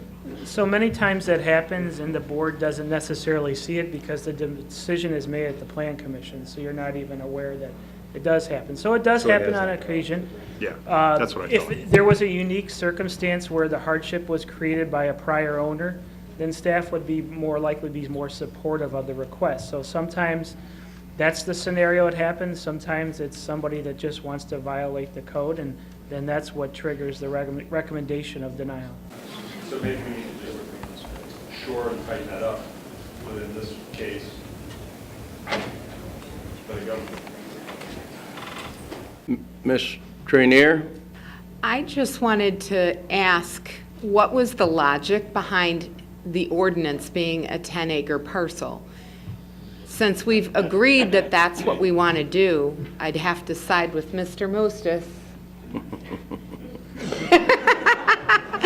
and say that this is not something that we want to consider, you know, from our own ordinance and everything that Mary has presented. And the other question I would have, in addition to knowing the logic behind the 10-acre decision, is what would be considered a hardship by a prior owner? I mean, I don't understand what would be a hardship. Okay, I'll try to answer the first one with the logic of why 10 acres. The board has determined this policy because there are several uses that are in the agricultural zoning district that probably need a greater separation from other uses. For example, it's possible with siting you could have a hog farm in A1. There's just general farming activity which isn't always compatible with smaller residential lots because of dust and noise. There are other uses, maybe like equestrian centers with hundreds of horses. that just don't mix with smaller lots. So that's the reason why you have a Makes 10-acre sense. lot. As far as the second part of the question of what would be a hardship, the zoning ordinance identifies in the variance section, is this a unique circumstance? Was it created by the owner? Will it impact like airflow around the property or cause fire? Well, that's not going to be the case here because it's a larger property. But when we get down to smaller lots and somebody wants a variance to like 1 feet away from their property and the next house is only 4 feet away, well, then that may be a concern. So each variance request is different. A lot of times, let's say you had 10 acres of property and it says owned A1 and it requires a 100-foot setback from the street normally to build a home, but on your property you have wetlands and floodplain that force you to be closer to the road. Well, then if you ask for a variance for front yard setback to maybe 30 feet, we could say, well, we could be supportive of that because there's floodplain that's preventing you from building closer to that. So that's like a true hardship. Just simply because you want to divide the property and make it smaller than the ordinance requirement is not a hardship. Thank you. Ms. Rice? I got my question answered. Okay, okay. Mr. Frizzalone? I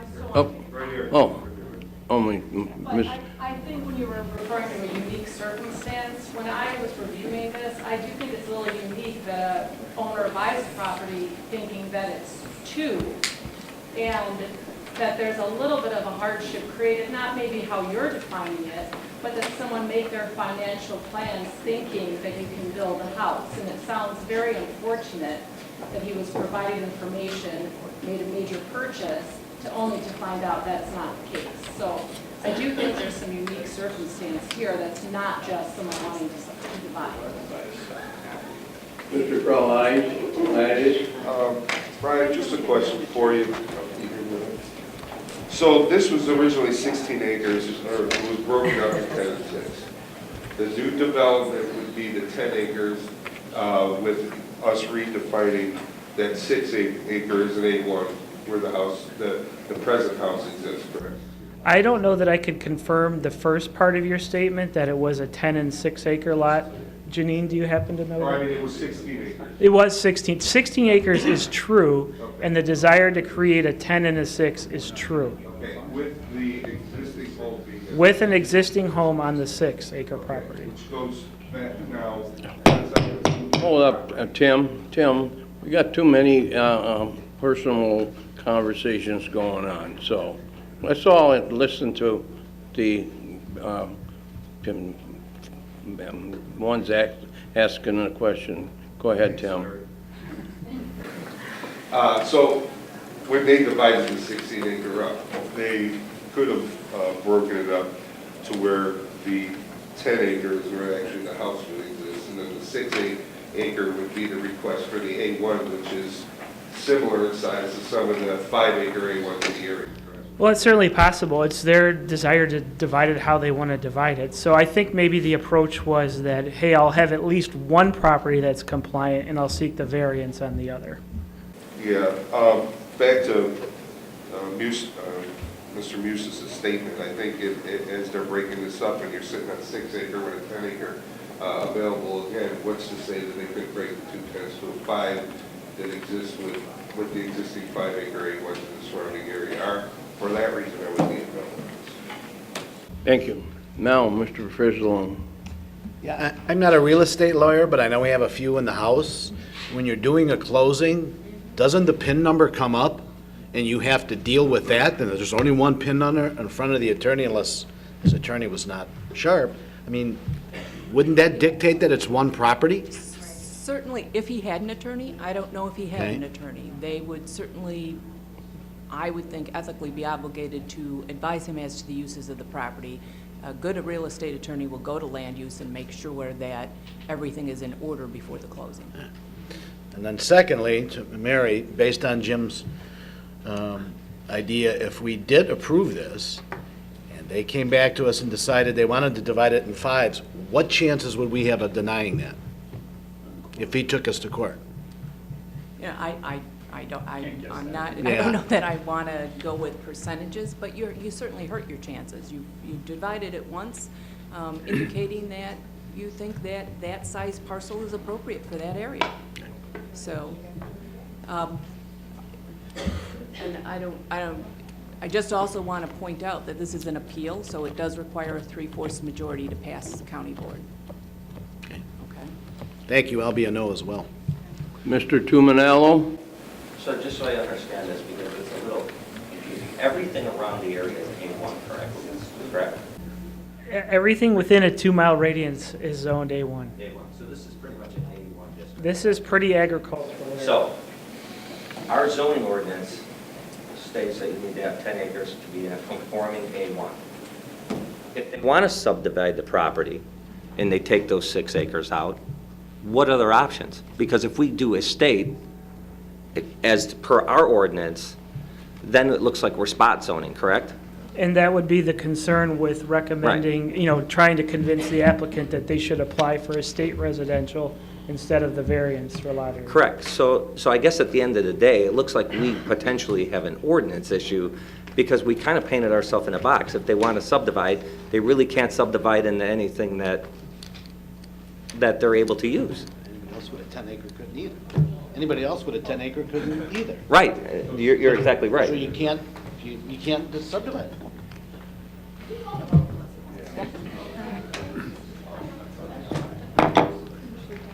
Okay, Mr. Weigel?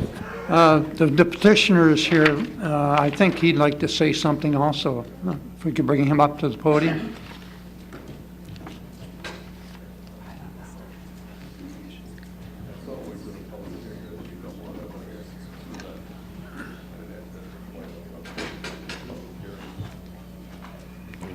Do you need his name?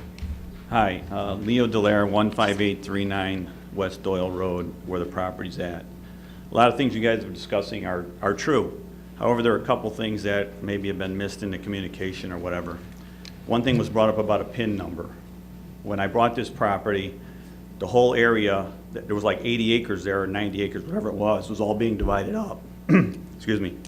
PIN numbers weren't going on at that time. They were dividing them up because it was all happening so fast. So the only information I was provided at that time was a survey, and it showed 2 lots. I was originally buying 10, and then the gentleman that I was buying it from said, here's the other 6 if you want to buy that. So I had 2 legals, 2 surveys, and it ended up being 16.44 acres. It's on the corner of Doyle and Gauger. There's 10 acres on 2 sides of me. I can't even expand to get a conforming 2 lots because there are already 10s around both sides. We bought the property with the intent of putting a house for my wife and I for retirement, and one of our children were going to buy the other, or move into the other lot. So we assumed, since it was already, and that wasn't be our mistake, that it was laid out that way. I agreed with everything in the staff report. I had all the surrounding entities. If you read this full staff report from the September 9th meeting, it went 3-4 in their favor, and that was only because there was only 4 of them there, and I didn't know I had to need all four of them at that time, so it may have passed on that first go-round. Then when I went and appealed it, it went through the second committee, and it was unanimously 6-0 on that one. So there's nothing I can do with it. I thought 2 lots. I had no PIN number, so the lawyer couldn't even confirm because things were happening at that point. We had a PIN number for the entire 80 acres that we were referencing at that point because it was being developed, or I shouldn't say developed, being cut apart in 10-acre chunks. I got the remainder of the 10-acre chunks. I thought I was getting a 6 and a 10. It got recorded as 1 PIN after all that occurred, and it ended up being 16.44. So now I've got a chunk of land that I have a new home on that I'm trying to get appealed, or I should say rezoned, not rezoned, just reclassified as a 6.3 acres for that because it was all done. Nothing's going to change with that. And then there's the other 10 that I was going to my son was going to build a home on. So I'm kind of stuck in a situation. I can't even purchase any more land to conform. I can't cut it in half. We talked about cutting in half. So we have 2 8s, but then we had 2 non-conforming lots. So we were like, what is the better of the 2 here? So staff suggested to go this avenue first to see what could happen. So that's where I'm at with it right now, and there's absolutely nothing I can do with it but what it is. Thank you. Mr. Mustis? Brian, I have a question for you, and that is, can we allow more than one structure on this 16 acres? So there is another option, and it's called like an accessory dwelling unit. Okay. In this case, though, it would be limited to 650 square feet for the accessory dwelling unit. Can we do a variance to that? They could request relief from that. We would probably get into the same situation, though, of that they're creating their own hardship because they want a bigger home. I understand, but That is a possibility. I would, I really would like to help this gentleman. So I'm trying to look at other solutions. I would rather give relief on the variance for a second dwelling than compromise the zoning ordinance, because I think there's a little bit more leeway there and less of a setting a precedent. So, yeah, I think, me personally, I'm thinking that's a better solution. And sir, I really do want to get a solution for you, and I think we might be able to go down this path. So,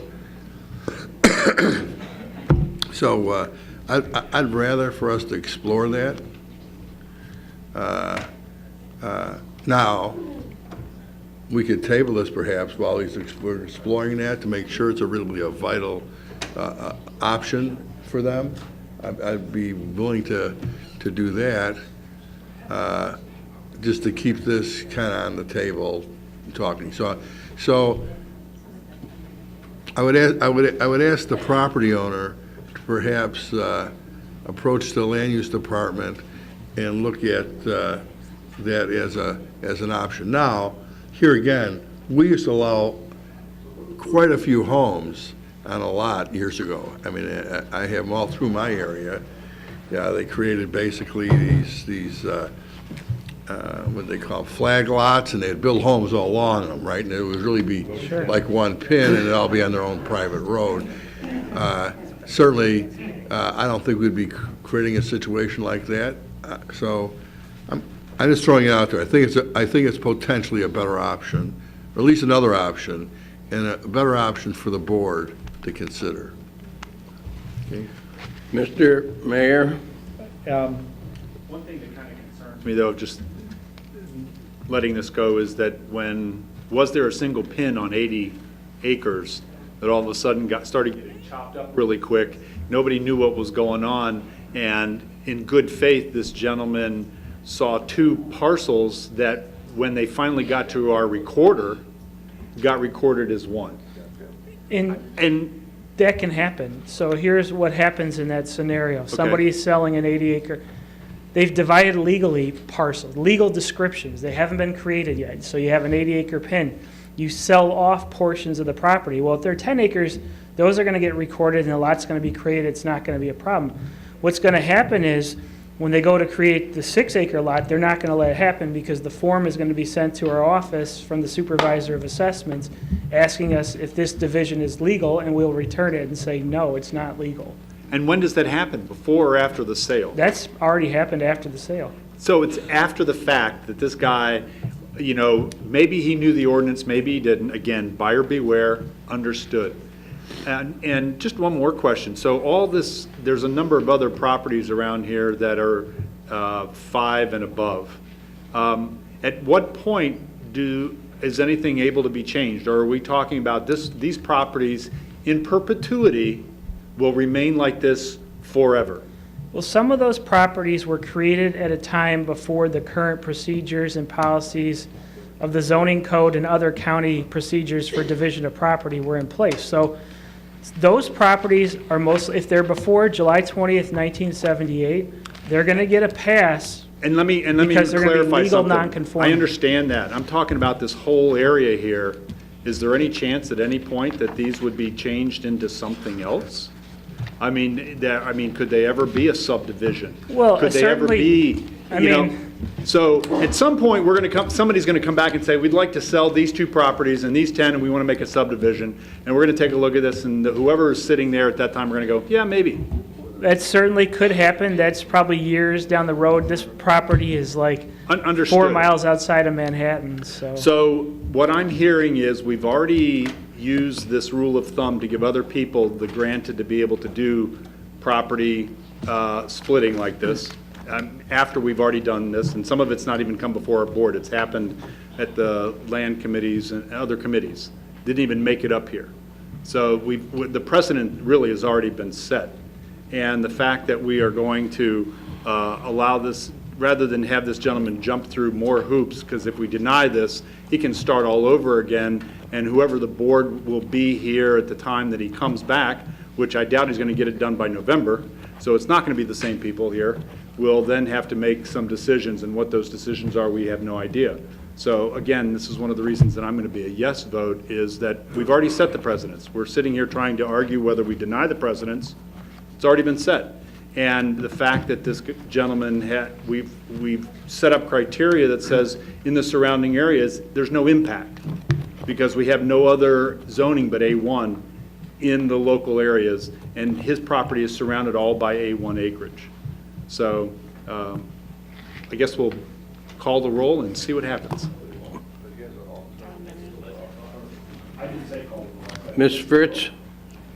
So it sounds to me, and obviously it's according to the applicant, but it sounds to me like the staff has given him bad advice on a number of occasions, and which makes me feel that government in general has failed in this case. And so I think we should give him relief, because staff didn't tell him at the PZC meeting that he needed a unanimous decision. He would have asked for it to be delayed if he had known that. And they also advised him to apply for this in the first place. So I think this is a problem that we created. Well, I'm going to respectfully disagree with that. The applicant has the right to request whatever relief they want from the zoning code. We cannot deny their application for that type of relief. And then second, at the Plan Commission meeting, they always announce if they're short members. If anybody's having a variance tonight, this is how many votes you need for approval. If you don't want to move forward, we could table your case for a month. So most certainly that option was provided to the applicant, and they moved forward anyway. Mr. Moran? If we granted them a variance to allow them to put two houses on the same piece of property, those two houses would be forever married, correct? They could never sell them separately. Well, Mary, do you? You know, Mary, talk a little bit closer to the mic. so without actually splitting the parcel and probably then at that point having to get new zoning, and who knows what the future will bring as far as the development in Will County. At some point, Will County may very well look at its zoning plan and decide that ag no longer makes sense in this area, just as we have in other areas of Will County. So I would not say it would never change. Without us changing the zoning ordinance or doing what we're thinking about doing right, what we're considering. Right, it would remain a 16-acre parcel, correct?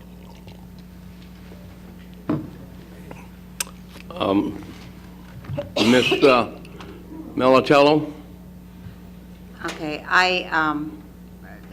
to make this man go back through more hoops, it's going to cost more money, correct? There would be other applications. Yes, the other application costs more money. So we're again putting him under another hardship, making him spend more money than the money he's already had to pay for. So I'm in favor of, I'm a yes vote. I would like to see us move forward, and this is my district. And I do agree with the gentleman. Thank you. Mr. Mustis? For the last time, I promise. I just want the board to understand the processes that go on in county. Anyone has the right to find something and record it. We cannot stop that. There's no legal process. You just file it and you put it with the recorder and record it. That's all you have to do. But there, I believe, are advised, this does not mean you'll get any zoning. You are not guaranteed the zoning just because you divide something. If you zoned it into something that's non-conforming, it's non-conforming. You should have known it was non-conforming. So, make it clear, I want to make it clear that anybody can divide a piece of property. But the purchaser should understand, there's no promise or any underlining zoning necessarily that goes with that, except what's within the ordinance.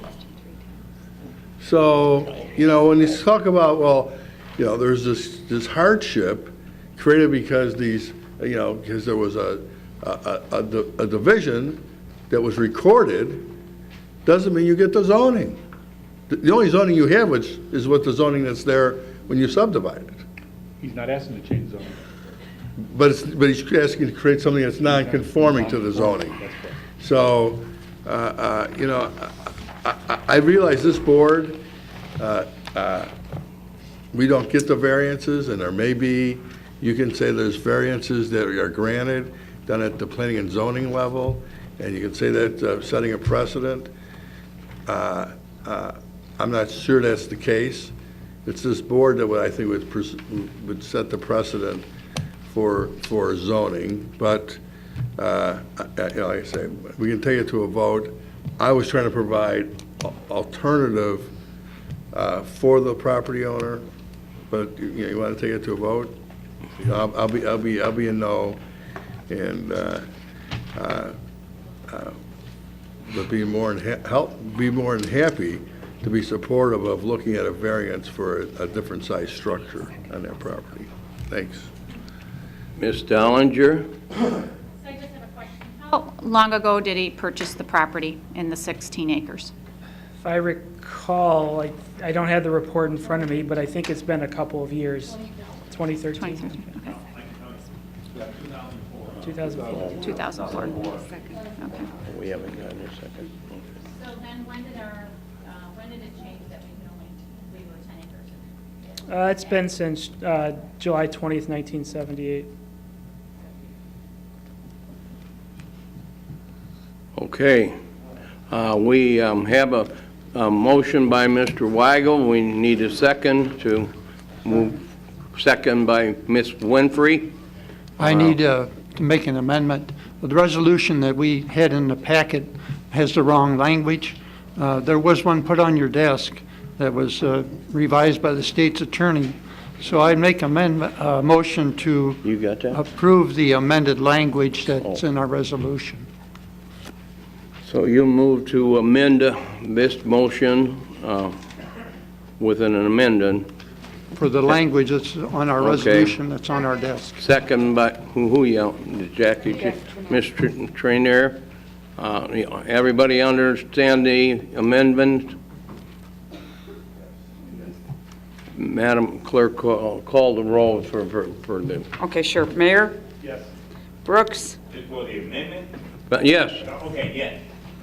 Ogala? Yes. Summers? Yes. Moran? Yes. Rice? Yes. Harris? Yes. Trainier? Yes. Benefield? Yes. Fritz? Gould? Yes. Militello? Yes. Balich? Yes. Frizzalone? Yes. Winfrey? Yes. Parker? Yes. Staley Ferry? Yes. Dollinger? Yes. Markham? Yes. Hart? Yes.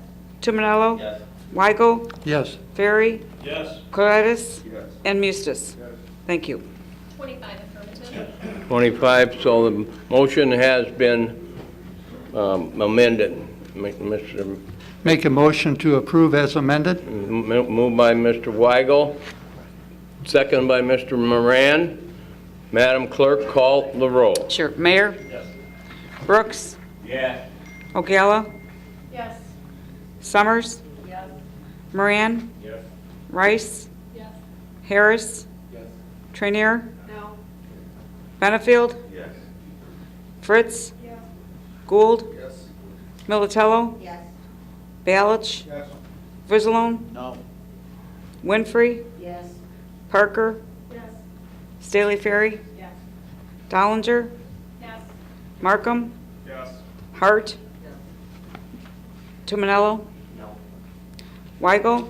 Yes. Ferry? Yes. Coritis? No. And Mustis? No. Thank you. 20 to 5.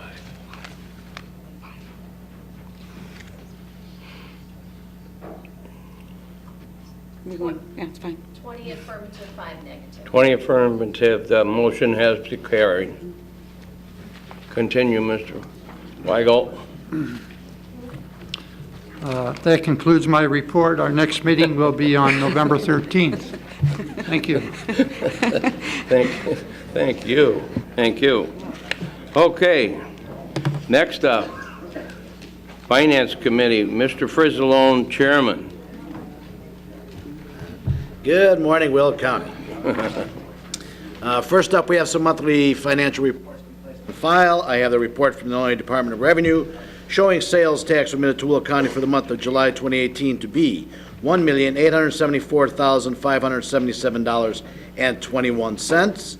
The RTA tax received is $193,064.90 for a total of $4,067,642.11.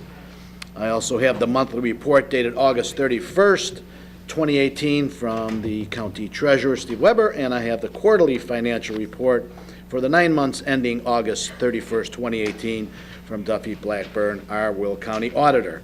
And I'd like to place these reports on file, so I so move. Moved by Mr. Frizzalone, second by Mr. Mayor.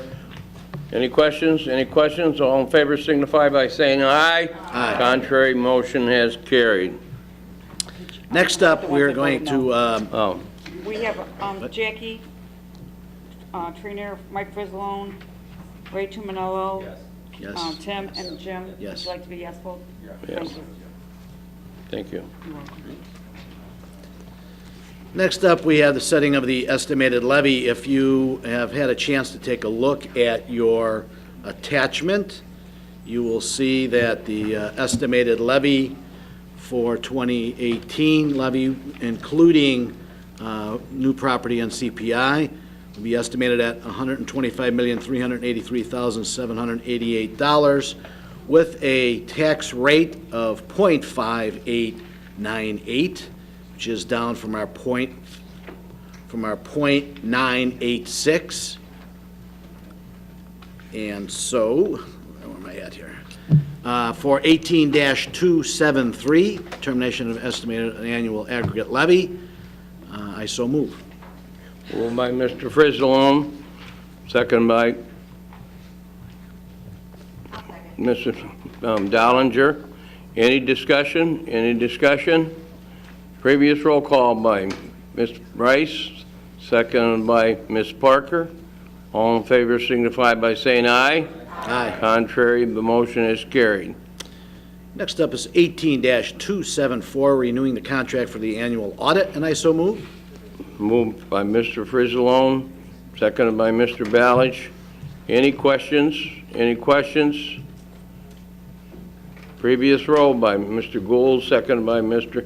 Tumanello. All in favor signify by saying aye. Aye. Contrary, the motion is carried. 18-275, transferring funds within the sheriff's budget, and I so move. Moved by Mr. Frizzalone, seconded by Ms. Ogala. Any questions?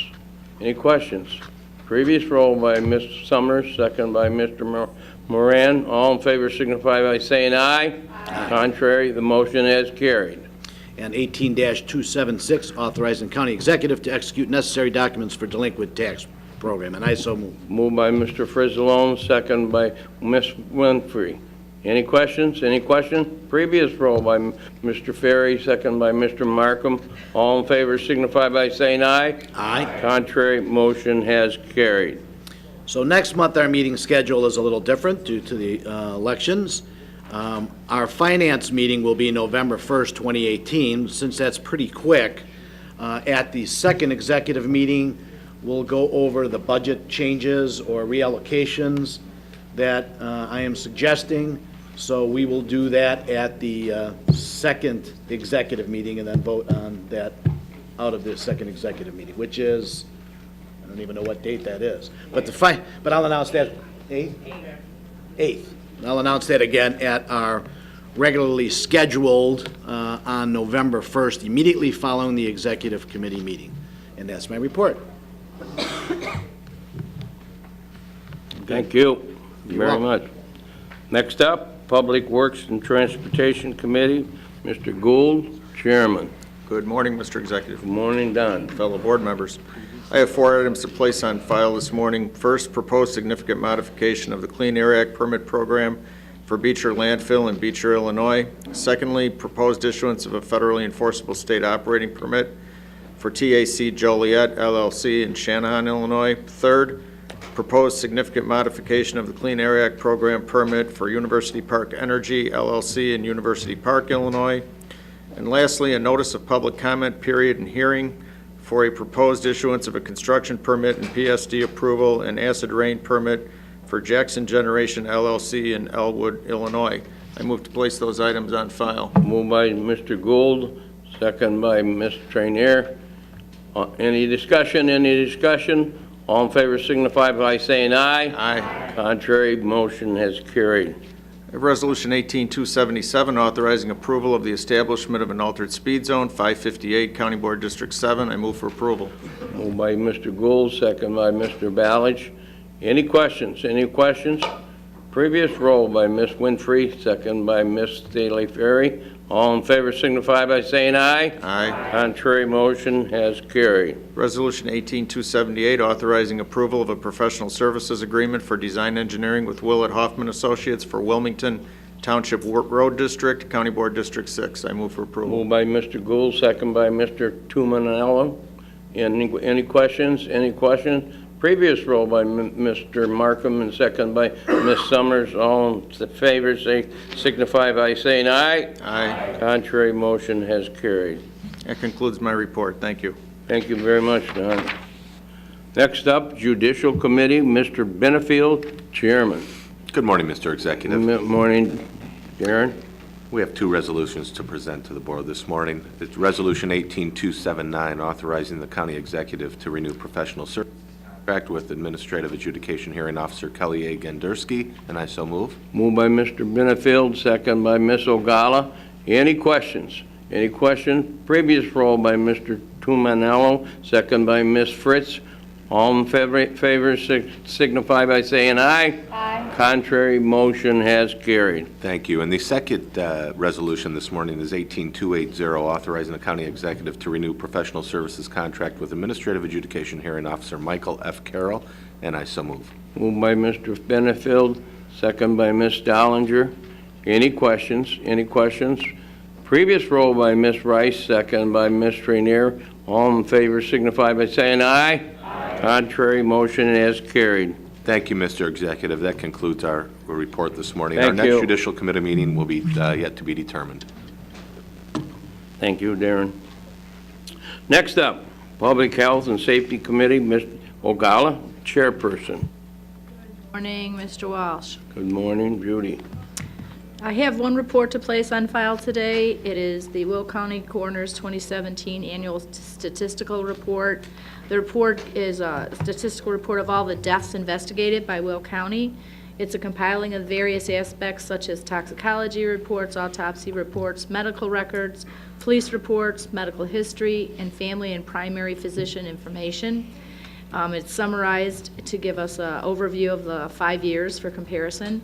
A copy of the report, which is very nicely done, and is available by going to our website at willcountyillinois.com. So if anyone's interested in looking at that, they will have that available to them. And I'd like to place this, I make a motion to place this report on file. Moved by Ms. Ogala, second by Mr. Ballage. Any questions? Any questions? All in favor signify by saying aye. Aye. Contrary, motion is carried. Next, I have Resolution 18-281, renewing contracts for medical products at Sunny Hill Nursing Home, and I so move. Moved by Ms. Ogala, second by Mr. Gould. Any questions? Any questions? Previous roll by Ms. Rice, second by Mr. Brooks. All in favor signify by saying aye. Aye. Contrary, motion has carried. And the next Public Health and Safety Committee meeting is scheduled for November 1st at 9 a.m. And thank you. Thank you, Judy. Next up, Legislative Policy Committee, Ms. Hart, chairperson. Good morning. Good morning. Thank you, Larry. Susanna. Okay, we are just right now going through the priorities for next year, going through 2019 on the state and the federal. There's nothing to report. This is an ongoing process, as we know. Our next Legislative and Policy Committee meeting is scheduled for November 13th, 9 a.m. Thank you very much. Thank you. Next up is Executive Committee, Mr. Mustis, Chairman. You going someplace, Jim?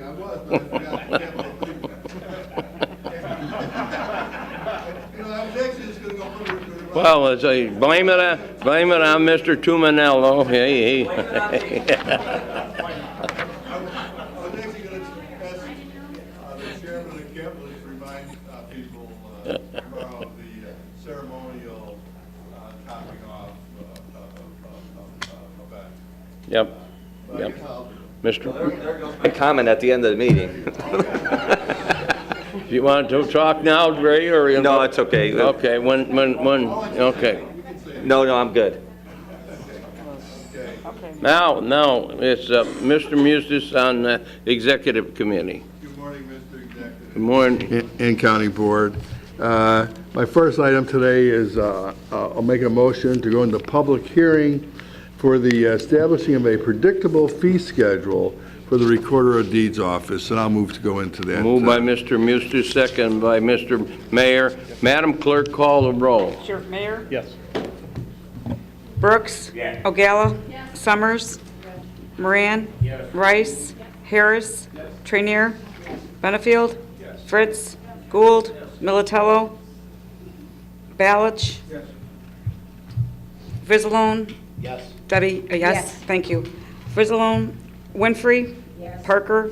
Staley Ferry? Dollinger? Markham? Hart? Tumanello? Weigel? Ferry? Claes? And Mustis. Yes. Thank you. 25, we are in public hearing. Mr. Mustis.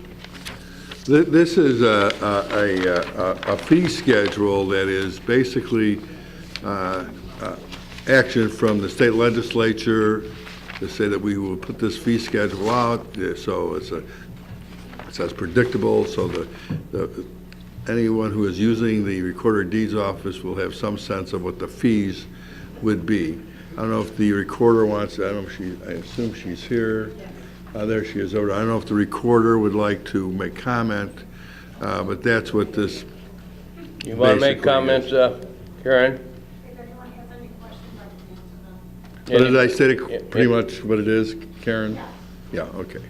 Okay, that's fine. Any questions from the board?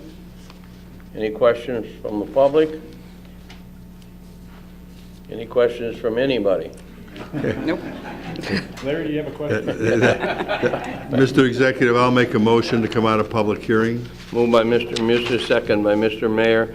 Madam Clerk, call the roll. Sure, Mayor? Yes. Brooks? Ogala? Summers? Moran? Rice? Harris? Trainier? Benefield? Fritz? Gould? Militello? Balich? Frizzalone? Winfrey? Parker? Staley Ferry? Dollinger? Markham? Hart? Tumanello? Weigel? Ferry? Corlitis? And Mustis. Yes. Thank you. 25 affirmative, public hearing has been closed. Okay, Mr. Executive, the next item would be 18285, establishing a predictable fee schedule for the Recorder of Deeds Office, and I'll move for approval. Moved by Mr. Mustis, second by Mr. Mayor. Any discussion? Any discussion? Previous roll by Lawrence, by Staley Ferry, second by Ms. Summers. All in favor signify by saying aye. Aye. Contrary, motion has carried. Next, 18286, Mr. Executive, I'll make a motion to remand this back to the Executive Committee. State's Attorney's Office has advised that this agreement needs some work, so we'll remand it. I'll make a motion to remand it back to the Executive Committee. Moved by Mr. Mustis to remand back to committee, second by Mr. Mayor. Any discussion? Any discussion? All in favor signify by saying aye. Contrary, motion has carried. Next, 18287, authorizing the county executive to negotiate agreement with the Will County Governmental League for membership in the communities for responsible and efficient waterways, and I will move for approval. Moved by Mr. Mustis, second by Mr. Moran. Any questions? Any questions? Previous roll from Ms. Winfrey, second by Ms. Rice. All in favor signify by saying aye. Contrary, motion has carried. 18288, transfer of funds within the problem-solving court's budget for the purchase of an apartment building, and I'll move for approval. Moved by Mr. Mustis, second by Mr. Benefield. Any questions? Any questions? Previous roll by Ms. Ogala, second by Ms. Fritz. All in favor signify by saying aye. Contrary, motion has carried. 18289, setting the public defender salary. I'll move for approval. Moved by Mr. Mustis, seconded by Mr. Mayor. Any questions? Any questions? Previous roll by Ms. Parker, second by Ms. Melitello. All in favor signify by saying aye. Contrary, motion has carried. The only comment I'll make about the public defender's salary, excuse me, is that the state actually sets that, and we just follow what the state tells us. So everyone knows how that works. 18290, authorizing the executive to negotiate an agreement with solar application, county-owned land and buildings, and I'll move for approval. Moved by Mr. Mustis, second by Ms. Dollinger. Any questions? Any questions? Previous roll by Mr. Tumanello, second by Ms. Parker. All in favor signify by saying aye. Aye. Contrary, motion has carried. 18291, awarding bid for telecommunications time and material service, and I will move for approval. Moved by Mr. Mustis, second by Mr. Gould. Any questions? Any questions? Previous roll, Ms. Prenier, second by Ms. Winfrey. All in favor signify by saying aye. Contrary, motion has carried. 18292, awarding bid for refuse and recycling collection services for the county buildings, and I will move for approval. Moved by Mr. Mustis, second by Ms. Ogala. Any questions? Any questions? Previous roll by Ms. Summers, second by Mr. Harris. All in favor signify by saying aye. Aye. Contrary, motion has carried. 18293, renewing contract for security guard services at Adult Probation Workforce Services and Sunny Hill Nursing Home, and I'll move for approval. Moved by Mr. Mustis, second by Ms. Dollinger. Any questions? Any questions? Previous roll by Mr. Brooks, second by Ms. Winfrey. All in favor signify by saying aye. Contrary, motion has carried. 18294, renewing contract for janitorial cleaning services for various Will County office buildings, and I will move for approval. Moved by Mr. Mustis, second by Mr. Ballich. Any questions? Any questions? Previous roll by Mr. Markham, second by Mr. Harris. All in favor signify by saying aye. Contrary, motion is carried. 18295, renewing contract for janitorial cleaning services for public safety complex, and I will move for approval. Moved by Mr. Mustis, second by Mr. Gould. Any questions? Any questions? Previous roll by Mr. Ballich, second by Ms. Dollinger. All in favor signify by saying aye. Aye. Contrary, motion is carried. Renewing contract for elevator maintenance for various Will County office buildings, I'll move for approval. Moved by Mr. Mustis, second by Mr. Moran. Any questions? Any questions? Previous roll by Ms. Summers, second by Ms. Rice. All in favor signify by saying aye. Aye. Contrary, motion is carried. 18297, authorizing an IGA with Wilmington for the access to the countywide radio system, and I will move for approval. Moved by Mr. Mustis, second by Mr. Gould. Any questions? Any questions? Previous roll by Ms. Melitello, second by Ms. Parker. All in favor signify by saying aye. Contrary, motion is carried. 18298, authorizing an agreement with the IDOT for statewide planning and research grant, and I will move for approval. Moved by Mr. Mustis, second by Mr. Moran. Any questions? Any questions? Previous roll by Mr. Winfrey, second by Mr. Brooks. All in favor signify by saying aye. Aye. Contrary, motion has carried. 18299, authorizing funds for membership dues for Lower DuPage River Watershed Coalition. I will move for approval. Moved by Mr. Mustis, second by Ms. Rice. Any questions? Any questions? Previous roll by Mr. Tumanello, second by Ms. Fritz. All in favor signify by saying aye. Aye. Contrary, motion has carried. 18300, authorizing funds for membership in the dues for Lower Des Plaines Watershed Group, and I will move for approval. Moved by Mr. Mustis, second by Mr. Mayor. Any questions? Any questions? Previous roll by Ms. Trainier, second by Ms. Rice. All in favor signify by saying aye. Aye. Contrary, motion has carried. 18301, authorizing funds for membership dues for the Hickory Creek Watershed Planning Group, and I'll move for approval. Moved by Mr. Mustis, second by Ms. Winfrey.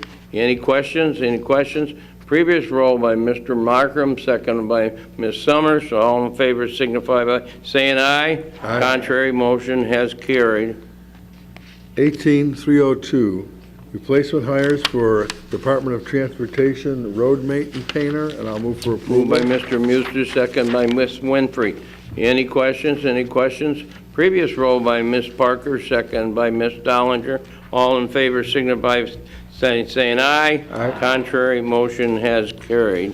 18303, replacement hires for the Lincoln Way Communications Center Executive Director. I'll move for approval. Moved by Mr. Mustis, second by Ms. Hart. Any question? Any question? Previous roll by Mr. Gould, second by Mr. Tumanello. All in favor signify by saying aye. Aye. Contrary, motion has carried. Our next Executive Committee meeting will be November 1st at 10 a.m. Next, I will make a motion to approve the appointments of the county executive. Moved by Mr. Mustis, second by Ms. Winfrey. Any questions? Any questions? Previous roll by Mr. Brooks, second by Ms. Staley Ferry. All in favor signify by saying aye. Aye. Contrary, motion has carried. And Mr. Executive, that concludes my report. Thank you, Mr. Mustis. Next up is public comment. Anyone from the public wishes to address the board? Any public comment? Seeing none. Next, comments by the county board members. Mr. Gould. I just wanted to express my condolences to the Kennedy family on the passing of Ruth Kennedy. Ruth, before we were here, a longtime member of the board, very much an advocate for the Forest Preserve District and land preservation. She's survived by 3 sons, and one of her sons is Judge Dan Kennedy. So I just think today it's important that her contributions be remembered. Thank you. Very nice, Don. Thank you. Thank you. Anybody else? Mr. Tumanello, you got your right on? Yep. Okay. I'm just going to remind everyone, Okay. as Jim so eloquently put it, tomorrow is the topping off party at the courthouse at 9 a.m. But I just wanted to let everybody know that you could dress, you don't have to wear steel-toe shoes or hard hats. It will not be actually on the actual property. It will be in front by the Joliet City Hall on Joliet Street tomorrow, 9 a.m. Thank you very much. And also, no construction booths.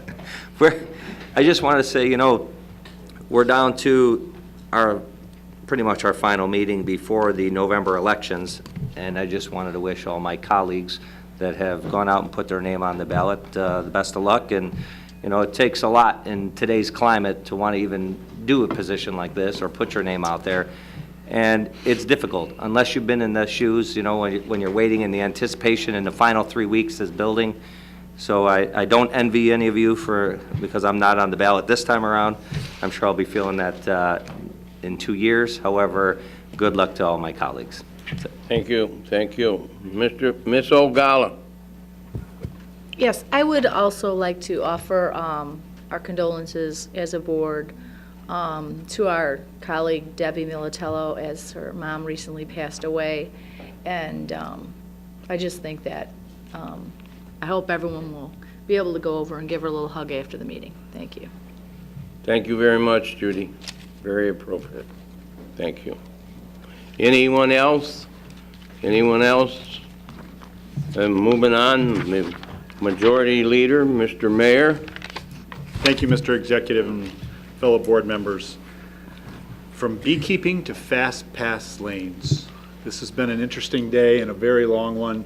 I want to keep it very short. One of the most important things, though, that we do here as a board is in setting our levy and identifying our rates. We've now, for the 4th year in a row, dropped our rates. And I want to commend this board, and especially our Finance Committee and all the folks that have worked on this, for being able to find dollars that we can put aside. I mean, there's 9 vacancies that we've identified. We're going to be able to put that into contingency, so a budget's just not money, it's just not budgeted just to use money, that the money's being used for what it's intended for. So you all can be proud of that, and please let people know in your districts that you're being fiscally responsible for everyone here and all the taxpayers in Will County. And with that, we have no Cubs going forward. So I guess we're going to depend on the Bears for excitement and the Blackhawks for the rest of the season here. So have a great weekend. Thank you. Next up, our Minority Leader, Mr. Brooks. Good morning, afternoon. Good afternoon. I'll go very quick. Want to congratulate Drug Court, Labor Management Agreement, Debbie Militello. I don't give small hugs during time of bereavement. I give big hugs. I'm sorry to hear about your mom. I believe we've been given a right to vote November 6th. Everybody please exercise that right to vote. On the topping off, it did come up in our caucus. We got an email, everybody, from Reagan Freitag with a hand-drawn map, and she did use stick people. So, but we do have that information. That's what it is. Okay. Well, thank you all, and God bless you all. Thank you. Next up is our County Board Speaker, Mr. Mustis. Hello, everyone. Well, I always like to say it. I like to start out by saying thank you for all the hard work you've done in the past month, and good work. So thank you all, both the County Board, other elected officials, and certainly the County Board staff, which is absolutely the best.